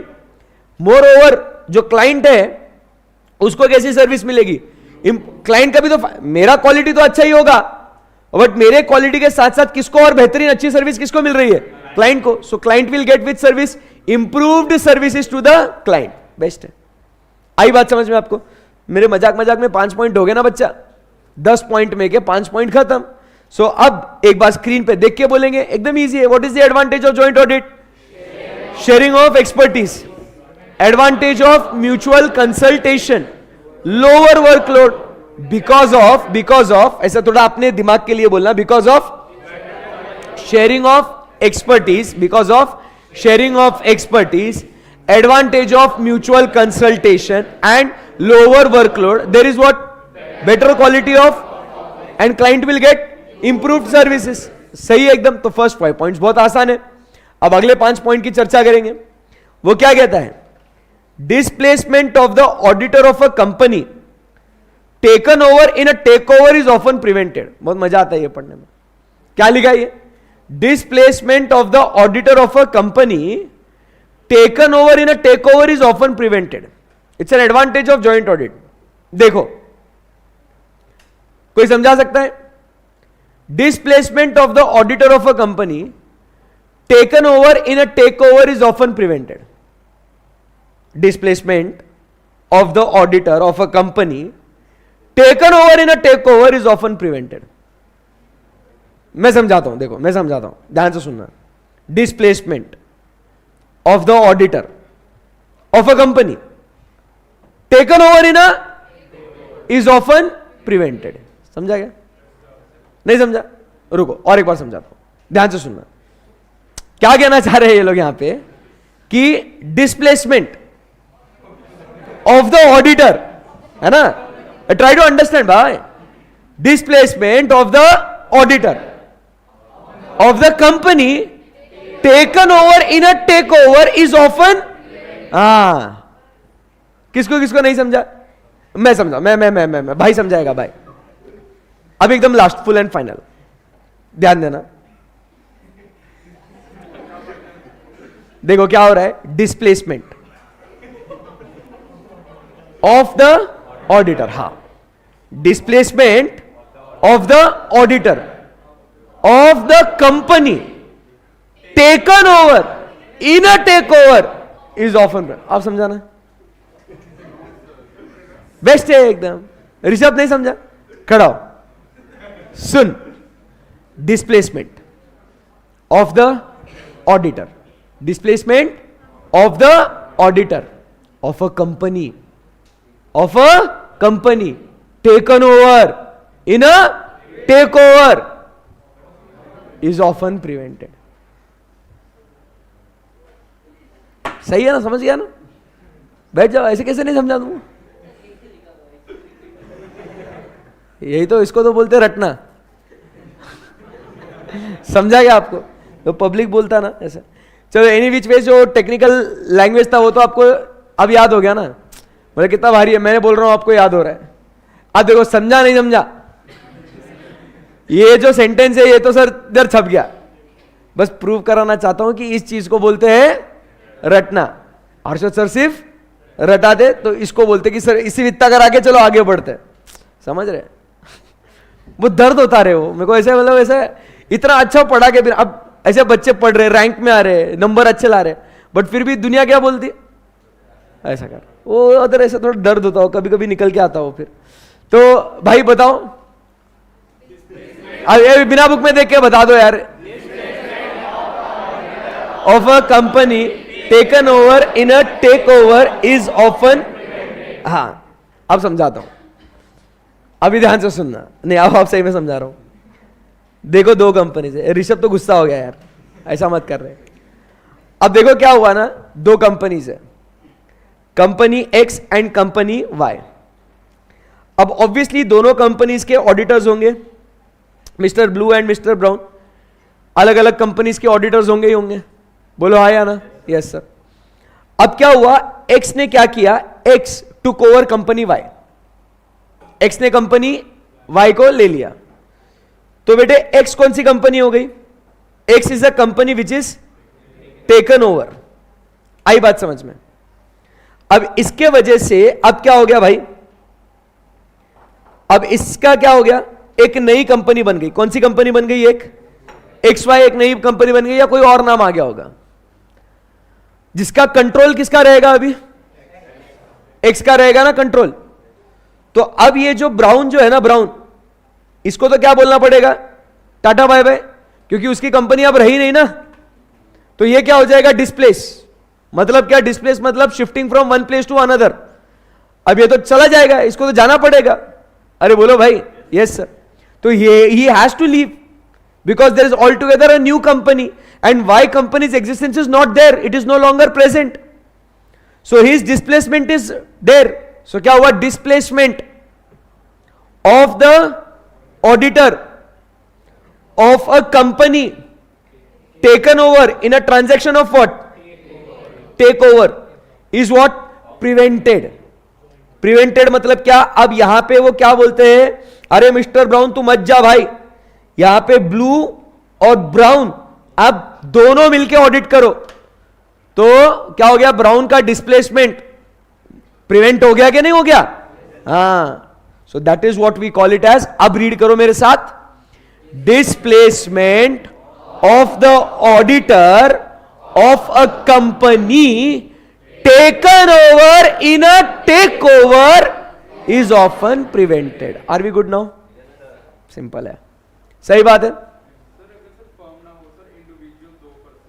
तो उनका इंडिविजुअल फर्म ही होगा ना। देखो मेरी बात मैं आकाश समझ गया मेरा, सुन तू सिर्फ इतना बोलो सर, मैं बोल दूंगा, है ना, मतलब थोड़ा बोलना आगे, जस्ट से। अब फर्म मतलब यहां पे पार्टनरशिप फर्म की बात नहीं कर रहे हैं। फर्म मतलब a CA firm.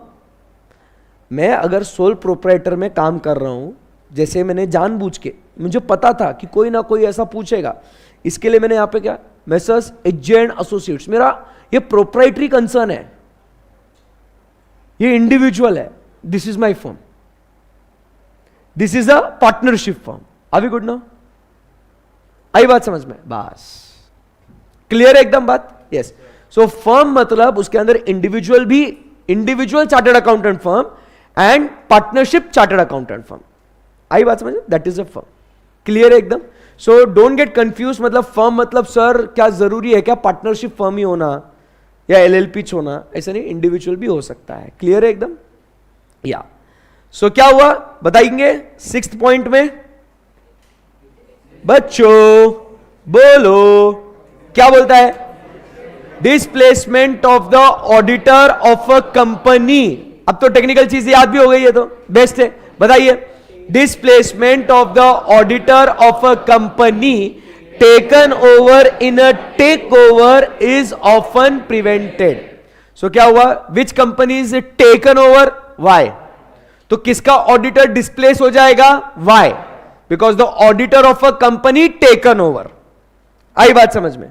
But we can prevent it, his displacement can be what? Prevented with the concept of joint audit. ये कॉन्सेप्ट अगर नहीं होता तो एक्स और वाई साथ में काम कर पाते क्या? नहीं, बट ये कॉन्सेप्ट है, ये जॉइंट ऑडिट का फंडा है, इसीलिए उसका डिस्प्लेसमेंट हम लोग प्रिवेंट कर सकते हैं. Are we good? Yes sir, that is the 6th point. 7th point पे चल सकते हैं अपन. यस सर, क्या बोलता है? इन respect of multinational companies, multinational companies MNCs which is having their offices spread across the globe. आई बात समझ में? Yes. The work can be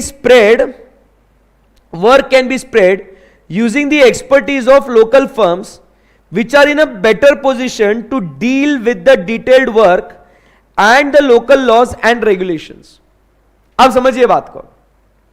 upon India की बात करते हैं. पहले तो इंडिया में आपको पता है कितने सारे लॉज है? बहुत सारे लॉज है. कंपनीज एक्ट, फिर उसके बाद income tax act, sale of goods act, negotiable instruments act, कितने सारे एक्ट्स है. और ऐसे एक्ट्स है जो अभी तक तो आपने पढ़े भी नहीं है, जो सिर्फ CS वालों को है, CMA वालों को है, उनके लिए है वो सिर्फ. तो वो तो चीजें आपने अभी तक पढ़ी ही नहीं है आपने अभी तक. तो मत जा. अब अपने ही लॉ अपने को इतना दर्द हो रहा है पढ़ने लिखने समझने में. इमेजिन कीजिए मल्टीनेशनल कंपनी, वर्ल्ड. भाई इंडिया के लॉज अलग होंगे as compare to US laws, as compare to the China law, PRC, people's republic of China, उनके लॉज अलग होंगे. ऑस्ट्रेलिया के लॉज अलग होंगे, यूनाइटेड किंगडम के लॉज अलग होंगे. अब आपकी कंपनी जिसका आप ऑडिट कर रहे हो, उसके ब्रांचेस जो है ना, उसके जो ऑर्गेनाइजेशन, उसका नेटवर्क जो है ना, फैला हुआ है पूरी दुनिया में. और जहां पे वो लोग काम कर रहे हैं वहां के लॉज को उन्होंने कंप्लाई करना है, और ऑडिटर ने देखना है कि वहां के लॉ कंप्लाई हो रहे कि नहीं हो रहे. अब तुम इंडिया के CA हो, तुमको यहां के इंडिया के लॉ मुश्किल से याद हो गए. सही है ना? अब तुम्हारे पास ऐसा क्लाइंट है जो क्या है? Multinational company. बराबर, जाओ करो ऑडिट. तो क्या होगा सर? मुश्किल हो जाएगा दो चीजों के लिए. एक तो डिटेल्ड काम नहीं कर सकते, एक तो क्या हो सकता है? लॉजिक समझो. एक तो क्या नहीं हो सकता? डिटेल्ड काम नहीं हो सकता. क्यों नहीं हो सकता? Because sir time and place constraint, दो चीजें की वजह से. एक time and place constraint. Time मतलब सर वहां जाना आना, यहां से US जाने को 36 घंटे लगते फ्लाइट से. मजाक नहीं कर रहा हूं. 36 hours you will take to go to US and again come back 36 hours. बराबर. जेट लैग अलग, फिर वहां का डिटेल्ड काम करने के लिए समय नहीं आपके पास. Time constraint. प्लेस कॉन्स्ट्रेंट, वहां के लोकल लॉस स्टडी आपको करना पड़ेगा, वो कॉन्स्ट्रेंट. तो भाई इतना कॉन्स्टेंट में काहे जीना है? उससे अच्छा वही का जो CPA है, सर्टिफाइड पब्लिक अकाउंटेंट, बराबर के नहीं, उसी को दे दो ना भैया काम. इंडिया का मैं संभालता हूं, US का वो संभाल लेगा, UK का वो संभाल लेगा. फिर जब रिपोर्ट देना होगा तीनों मिलके साथ में दे देंगे. सही बात है ना? सो ये आपको फायदा होता है कौन से कॉन्सेप्ट के वजह से? जॉइंट ऑडिट के वजह से. क्लियर है? एकदम सिंपल है. सो क्या कहता है? इन respect of multinational companies, in respect of multinational companies क्या कहते हैं? Work can be spread. Work can be spread, काम बांटा जा सकता है ना. बराबर. Using the expertise of local firms, वहां के लोकल फर्म्स का एक्सपर्टीज यूज करेंगे. बराबर के नहीं? सो इन केस ऑफ, बोलो मेरे साथ साथ पढ़ के, in case of multinational companies, work can be spread using the knowledge of local expert firms, barabar, which are in better position to deal with the detailed work and to comply with the laws and regulations as well. सही बात है ना? सो दो बातें ध्यान में रखना. वो क्यों हम लोग काम बांट रहे हैं? डिटेल्ड काम करने के लिए, और दूसरा लॉज एंड रेगुलेशंस को कंप्लाई करने के लिए, उनको डील करने के लिए. सही है एकदम? यस. कितने पॉइंट हो गए अपने? 7. बताएंगे आप मुझे? First point, sharing of expertise. एकदम आराम से रिलैक्स में, कोई आज रिलैक्स डे आज आपका. फर्स्ट पॉइंट क्या कहता है? Sharing of expertise. Second point, advantage of mutual consultation. Third point, lower workload. Because of sharing of expertise, advantage of mutual consultation and lower workload, there is better quality of performance and improved services to the client. फिर आपका 6th point tongue twister आपका मस्त एकदम, बोलो मस्त एकदम best है, displacement of the auditor of a company taken over in a take over is often. And 7th point क्या बोला, in case of multinational companies work can be spread using the knowledge of local firms which are in a better position to deal with the detailed work and laws and regulations. बराबर. अब 8th और 9th point बराबर. 8th और 9th point क्या कहता है, lower lower, बोलो lower lower, बोलो ना लोअर लोअर, बोलो ना. 8th और 9th पॉइंट क्या है, लोअर लोअर, बोलो लोअर लोअर, बोलो और एक बार lower lower, lower cost lower cost. अरे समझो ना, 8th और 9th पॉइंट कैसे याद करना है आपको, lower lower, lower cost lower cost. अब दोनों में लोअर कॉस्ट है. एक कौन सा लोअर कॉस्ट बोल रहे हैं, स्टाफ को ट्रेनिंग या उसको डेवलप करने का कॉस्ट, एंड दूसरा to carry out the work. Staff को डेवलप मतलब स्टाफ को ट्रेनिंग करने का खर्चा कम हो जाएगा दोनों फर्म्स का. पूछो कैसे, क्योंकि कुछ ट्रेनिंग वो देगा, कुछ ट्रेनिंग हम देंगे. समझ रहे बात को. एंड दूसरा क्या कहता है, lower cost to carry out the work. काम बटेगा तो मालिक खर्चा भी बटेगा ना. उधर ऊपर पड़ा ना लोअर वर्कलोड, काम बटा ना, तो काम बटेगा तो खर्चा भी तो बटेगा ना. So lower cost also to carry out the work. 8th और 9th point very simple. 8th और 9th पॉइंट वेरी सिंपल. तो कौन से पॉइंट है बताइए, अरे बोलो बच्चों, lower cost lower cost, lower staff development cost and lower cost to carry out the work. एकदम आसान है, परफेक्ट है. एंड लास्ट में क्या कहता है, a sense of healthy competition. अब क्या हुआ, ये सेंस ऑफ हेल्दी कॉम्पिटिशन आपको फर्स्ट बेंच पे देखने को मिलती. जैसे अगर है ना वो लविश लास्ट बेंच पे बैठा है, कुछ टाइम पास कर रहा है नुस्ता, पढ़ाई में मन नहीं कर रहा, कुछ नहीं लग रहा, तो उसको मैंने आगे बुलाया, बेटा बेटा फर्स्ट बेंच पे आ जा. और वो फर्स्ट बेंच पे आ गया बेटा. एंड ये दीदी यहाँ पे बैठी ना फर्स्ट बेंच पे, एकदम भयंकर स्कॉलर, ऐसा underline marking noting sticky notes highlight माँ कसम. अब क्या हुआ, लविश आया, लविश की बुक तो एकदम प्लेन नवी कोरी एकदम ब्रांड न्यू, एंड बाजू में देखता दीदी की बुक तो ओ माय गॉड. उसको ऐसा ऐसा देखा कभी आपने, किसी की बुक आपने देखी होंगी कि जो एकदम ऐसे पढ़ाकू बच्चे होते ना, उनकी बुक में मार्किंग नोटिंग अंडरलाइनिंग हाईलाइट देख के डर लगता भाई. उधर ही इंसान आधा हो जाता, भाई किसी से भी बुक मांगूंगा तेरे से बुक नहीं लूंगा, ऐसा लगता है. तो अब क्या हुआ, वो आके देखा भाई अब वो इतना कर रही है, तो इसको थोड़ा ऐसा लग रहा है भाई इतनी कर मैं कुछ तो कर लूं. तो वो पीयर प्रेशर में आके, आप समझ रहे, पीयर प्रेशर में आके वो बोलता है कम से कम मैं एक तो अंडरलाइन कर लूं, मैं एक तो टिक कर लूं. बराबर. तो ये क्या हुआ, ये क्यों कर रहा है, ये कंपटीशन में कर रहा है, ये कि ये इतना कर रही है तो मैं थोड़ा तो कर लूं अच्छे से. तो ये जो कंपटीशन है ये अच्छा है कि बुरा है, ये इट्स अ गुड कंपटीशन. क्योंकि आप समझिए दोनों अच्छा करने के लिए कॉम्पीट कर रहे हैं कि who can do better. So this type of competition is nothing but a healthy competition. Same way में इमेजिन कीजिए हर्षद जाजू और ईवाई, ये दोनों फर्म्स काम कर रहे हैं साथ में. अब वो देख रहे हैं हर्षद सर क्या काम कर रहा है, आहा ईवाई वालों को ऐसा, अरे यार ये इतना रुक मैं दिखा तेरे को, मैं और अच्छा करके दिखाएगा. फिर वो अच्छा करेंगे तो बोले अच्छा तुम अच्छा करोगे, रुको मैं करके दिखाता हूं अच्छा. So we are fighting to do what, good work और बैड वर्क, good work.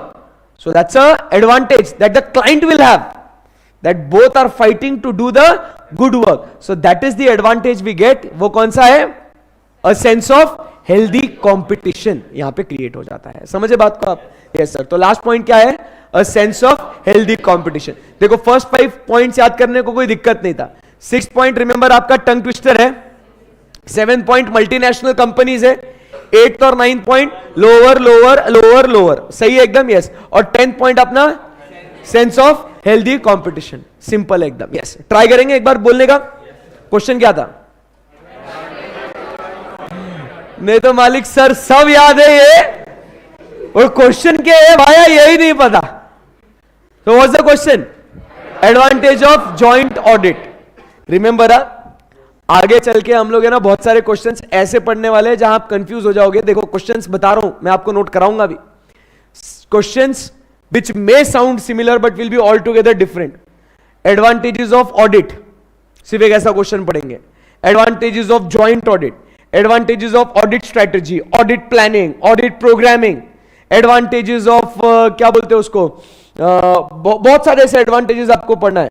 या what are the advantages of maintaining audit working papers. तो उसमें कॉमन क्या रहेगा, सब में मालूम है, एडवांटेजेस ऑफ ऑडिट. फिर उसमें चेंज होते जाएगा सिर्फ audit, joint audit, audit programme, audit planning, audit strategy. आप समझ रहे बात को? तो बच्चा कंफ्यूज हो जाएगा. और मेरे जैसा अगर पेपर सेटर रहा तो वो तो क्या करेगा मालूम है आपको, ये फर्स्ट पेज के लास्ट लाइन में क्वेश्चन लिखेगा, ये what are the advantages of audit, और नेक्स्ट पेज पे जो दूसरा देना है वो दूंगा एक छोटा सा वर्ड. तो बच्चा इमोशनल होकर सिर्फ फर्स्ट पेज का लास्ट लाइन पढ़ेगा, what are the advantages of audit. बच्चा जय माता दी लिख के आएगा, पेज टर्न करके अबे यार ये तो प्लानिंग लिखा है यहाँ. समझ रहे? तो दर्द बहुत गहरा होगा उसमें, दिल में उठा दर्द करारा. आई बात समझ में? तो ऐसा हो सकता है. एंड क्या होता है फिर, अभी ये जो मैंने बातें बोल दी तो इसमें क्या हो गया, आप पूरे दूसरे जोन में चले गए, ये तो भूल गए आप. हाँ है ना, याद है, चेक करेंगे. आपको आपकी कसम है, बुक में नहीं देखना, आपको आपकी कसम है. हाँ चलिए, तो क्या बोल रहे हैं अपन यहां पे, एडवांटेजेस ऑफ जॉइंट ऑडिट. चलिए बोलो क्या कहता है, शेयरिंग ऑफ एक्सपर्टीज. एकदम कॉन्सेंट्रेट करके, sharing of expertise, advantage of mutual consultation and lower workload. Because of sharing of expertise, advantage of mutual consultation and lower workload, there is better quality of performance and improved services to the client. 6th point आपका favorite, displacement of the auditor of a company taken over in a takeover is often. 7th point, in case of multinational companies, work can be spread using the knowledge of local expert firms which are in a better position to deal with detailed work and laws and regulations. 8th और 9th point simple, lower cost. Number 1, lower staff development cost, and number 2, lower cost to carry out the work. बराबर. And last point, a sense of healthy competition. Last में disadvantages, एकदम simple. क्या हुआ, अब ये दोनों firm साथ में काम कर रहे हैं, बराबर साथ में काम कर रहे, तो क्या हुआ, असाइनमेंट था 10 लाख का, बट अब जब चेक दिया जाएगा तो क्या होगा, 5 लाख. ओहो, तो क्या हो गया यहां पे, फीस बीइंग शेयर्ड. और आप समझिए जैसे ये फीस शेयर हो गई ना, ये सारे फसाद की जो जड़ है ना, ये है पैसा. ये पैसे के वजह से सब प्रॉब्लम हो गया. अब सब कुछ अच्छा चल रहा था, अभी एडवांटेज मस्त है, एकदम बढ़िया सर माहौल, बट जहां पैसे की बात, देखो उसको वो नहीं दिख रहा है कि भाई तेरा लोअर वर्कलोड है, तेरा कॉस्ट भी स्प्लिट हो रहा है, नहीं हो रहा है यार, फीस बढ़ गई यार. तो क्या हो गया, फीस जैसे स्प्लिट हो गई, ये पागल हो गया. And he got what, psychological problem हो गया रे उसको. अरे क्या बोलूं मैं अभी आपको, क्या हो गया उसको, साइकोलॉजिकल प्रॉब्लम हो गया.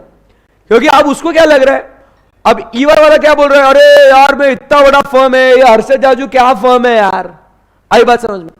When firm of different standings are working together, psychological problem होता है ना. वो बोलता है मेरा ओहदा कितना ज्यादा है यार, मेरा स्टेचर, मेरा पोजीशन, बराबर मैं बहुत बड़ा हूं, इनके साथ कैसा काम करेगा रे, बराबर के नहीं. सो क्या हुआ यहां पे, आप समझिए, जैसे ही फीस स्प्लिट हो गया, इसको ईगो हर्ट हो गया. क्या हो गया, उसका साइकोलॉजिकल प्रॉब्लम हो गया. When firms of different standing are working together.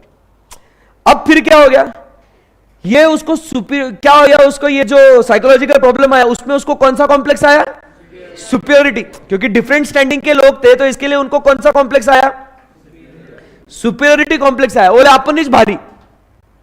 आई बात समझ में? So they got what is a general superiority complex. आई बात समझ में आपको? सो ऐसा कॉम्प्लेक्स आया उनको, बोले मैं काम नहीं करेगा तेरे साथ, भाई तू कौन है यार, मैं बड़ा फर्म है, ऐसा ऐसा. अब अपन क्या बोलेंगे, सर आप होंगे बड़े फर्म, बट अल्टीमेटली आप भी सीए, मैं भी सीए, भाई खत्म हो गई बात. आपने भी जितना मेहनत किया सीए बनने के लिए, मैंने भी उतनी मेहनत करी है. हाँ, तो तुम आप हमें ऐसे डिस्काउंट नहीं कर सकते, ऐसे डिसरिगार्ड नहीं कर सकते. हाँ, तो तुम अगर हमारे साथ काम नहीं कर रहे तो जाओ, मेरे को भी नहीं करना काम, नहीं करना. तो क्या हो गया, प्रॉब्लम ऑफ कोऑर्डिनेशन हो गया. बोलते मैं नहीं करेगा, तू भी मत कर. तो समझ रहे हैं सारे फसाद की जड़ कहां है? पैसा। देखो फीस क्या हो गया? स्प्लिट हो गया, फीस बीइंग शेयर्ड, तो ये पागल हो गया। क्या हो गया? Psychological problem. उसको उस प्रॉब्लम से क्या आने लग गया? Superiority complex. भाई अपन कम है क्या, तो जाओ हम भी नहीं करेंगे तुम्हारे साथ काम। तो क्या हो गया? Problem of coordination. उसको लग रहा है मैं करेगा, मेरे को लग रहा है वो करेगा, कोऑर्डिनेशन नहीं दोनों में।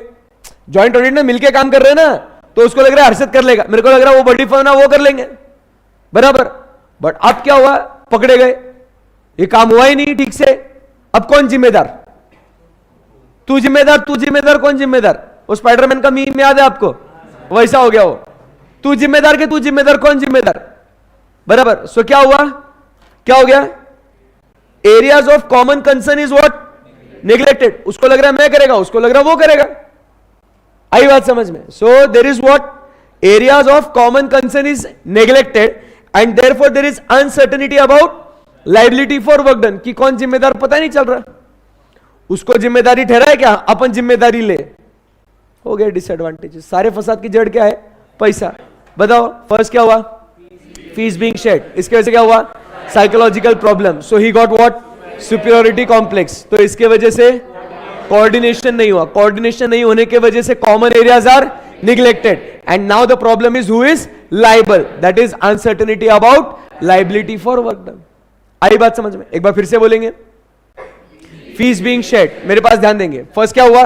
फीस बीइंग शेयर्ड, जिसके वजह से so there is a superiority complex, so there is a problem of, so common area is, so who is liable? Uncertainty. So uncertainty of liability of work done. सही है एकदम? Yes. तो ये क्या हो गया अपना? Advantages and disadvantages. अब ये क्या हो गया? There is uncertainty about liability for work done ना। कौन जिम्मेदार, कितना जिम्मेदार, क्या होगा, कौन होगा, प्रॉब्लम हो गया ये। तो क्या हो गया? दोनों जॉइंट ऑडिटर्स क्या बोल रहे? Problem of coordination. ये बोलता मैं भी काम नहीं करेगा, वो भी क्या बोलता मैं भी काम नहीं करेगा। वो दोनों क्या बोल रहे? मैं काम नहीं करेगा, वो भी क्या बोलता मैं भी काम नहीं करेगा। तू काम करेगा? नहीं। वो बोलता है ये भी नहीं। दोनों क्या बोल रहे? नहीं नहीं। दोनों नहीं नहीं बोल रहे, मैं भी काम नहीं करेगा, वो भी काम नहीं करेगा। तो इंस्टीट्यूट ने बोला साला तुम दोनों नहीं नहीं कर रहे हैं ना, रुको, कौन कितना जिम्मेदार है उसका डिसाइड करने के लिए मैं एक स्टैंडर्ड देता हूं। तो इंस्टीट्यूट ने इसके लिए एक स्टैंडर्ड दिया, standards on auditing S A number 2 नहीं नहीं। अरे समझा क्या? दोनों ने क्या किया? नहीं नहीं। तो इसके इंस्टीट्यूट ने स्टैंडर्ड दिया, तुम दोनों क्या कर रहे? नहीं नहीं ना, रुको मैं एक स्टैंडर्ड देता हूं, एसए नंबर 299। क्या बोलता है? Responsibility of joint auditors. अभी सिर्फ नाम वहां पे, नंबर वहां पे नोट करके रखना, एसए 299। हम लोग वो स्टैंडर्ड पढ़ेंगे तब उसकी बात करेंगे, बट अभी उसका नाम और नंबर आपको पता होना चाहिए। SA 299 responsibility for joint auditors. Simple एकदम बात। Yes sir. तो यहां पे आप स्टैंडर्ड नंबर भूलना नहीं, क्योंकि दोनों ने क्या किया? नहीं नहीं। तो एसए नंबर 299 दोनों ने 99 किया, 999। Okay, you got it right? हाँ, okay. So that is what about advantages and disadvantages of joint audit. Concept समझ में आया आपको? यस। कल मिलेंगे। ये छोटू सा जो पार्ट है अपना ब्रांच ऑडिट का, वो हम लोग कंप्लीट कर लेंगे एंड वो होने के बाद we are going to start with cost audit. सो कल हम लोग, ध्यान से सुनना, कल आएंगे स्ट्रेट वे हम लोग पहले ब्रांच ऑफिस अकाउंट्स का ऑडिट का वो देखेंगे, कॉस्ट ऑडिट पढ़ेंगे, फिर टाइम बचा तो रिवीजन करेंगे। ओके? अरे बोलो। And then a chapter stands what? Completed, right? Thank you very much guys, have a great day ahead. Thank you very much. Bye bye.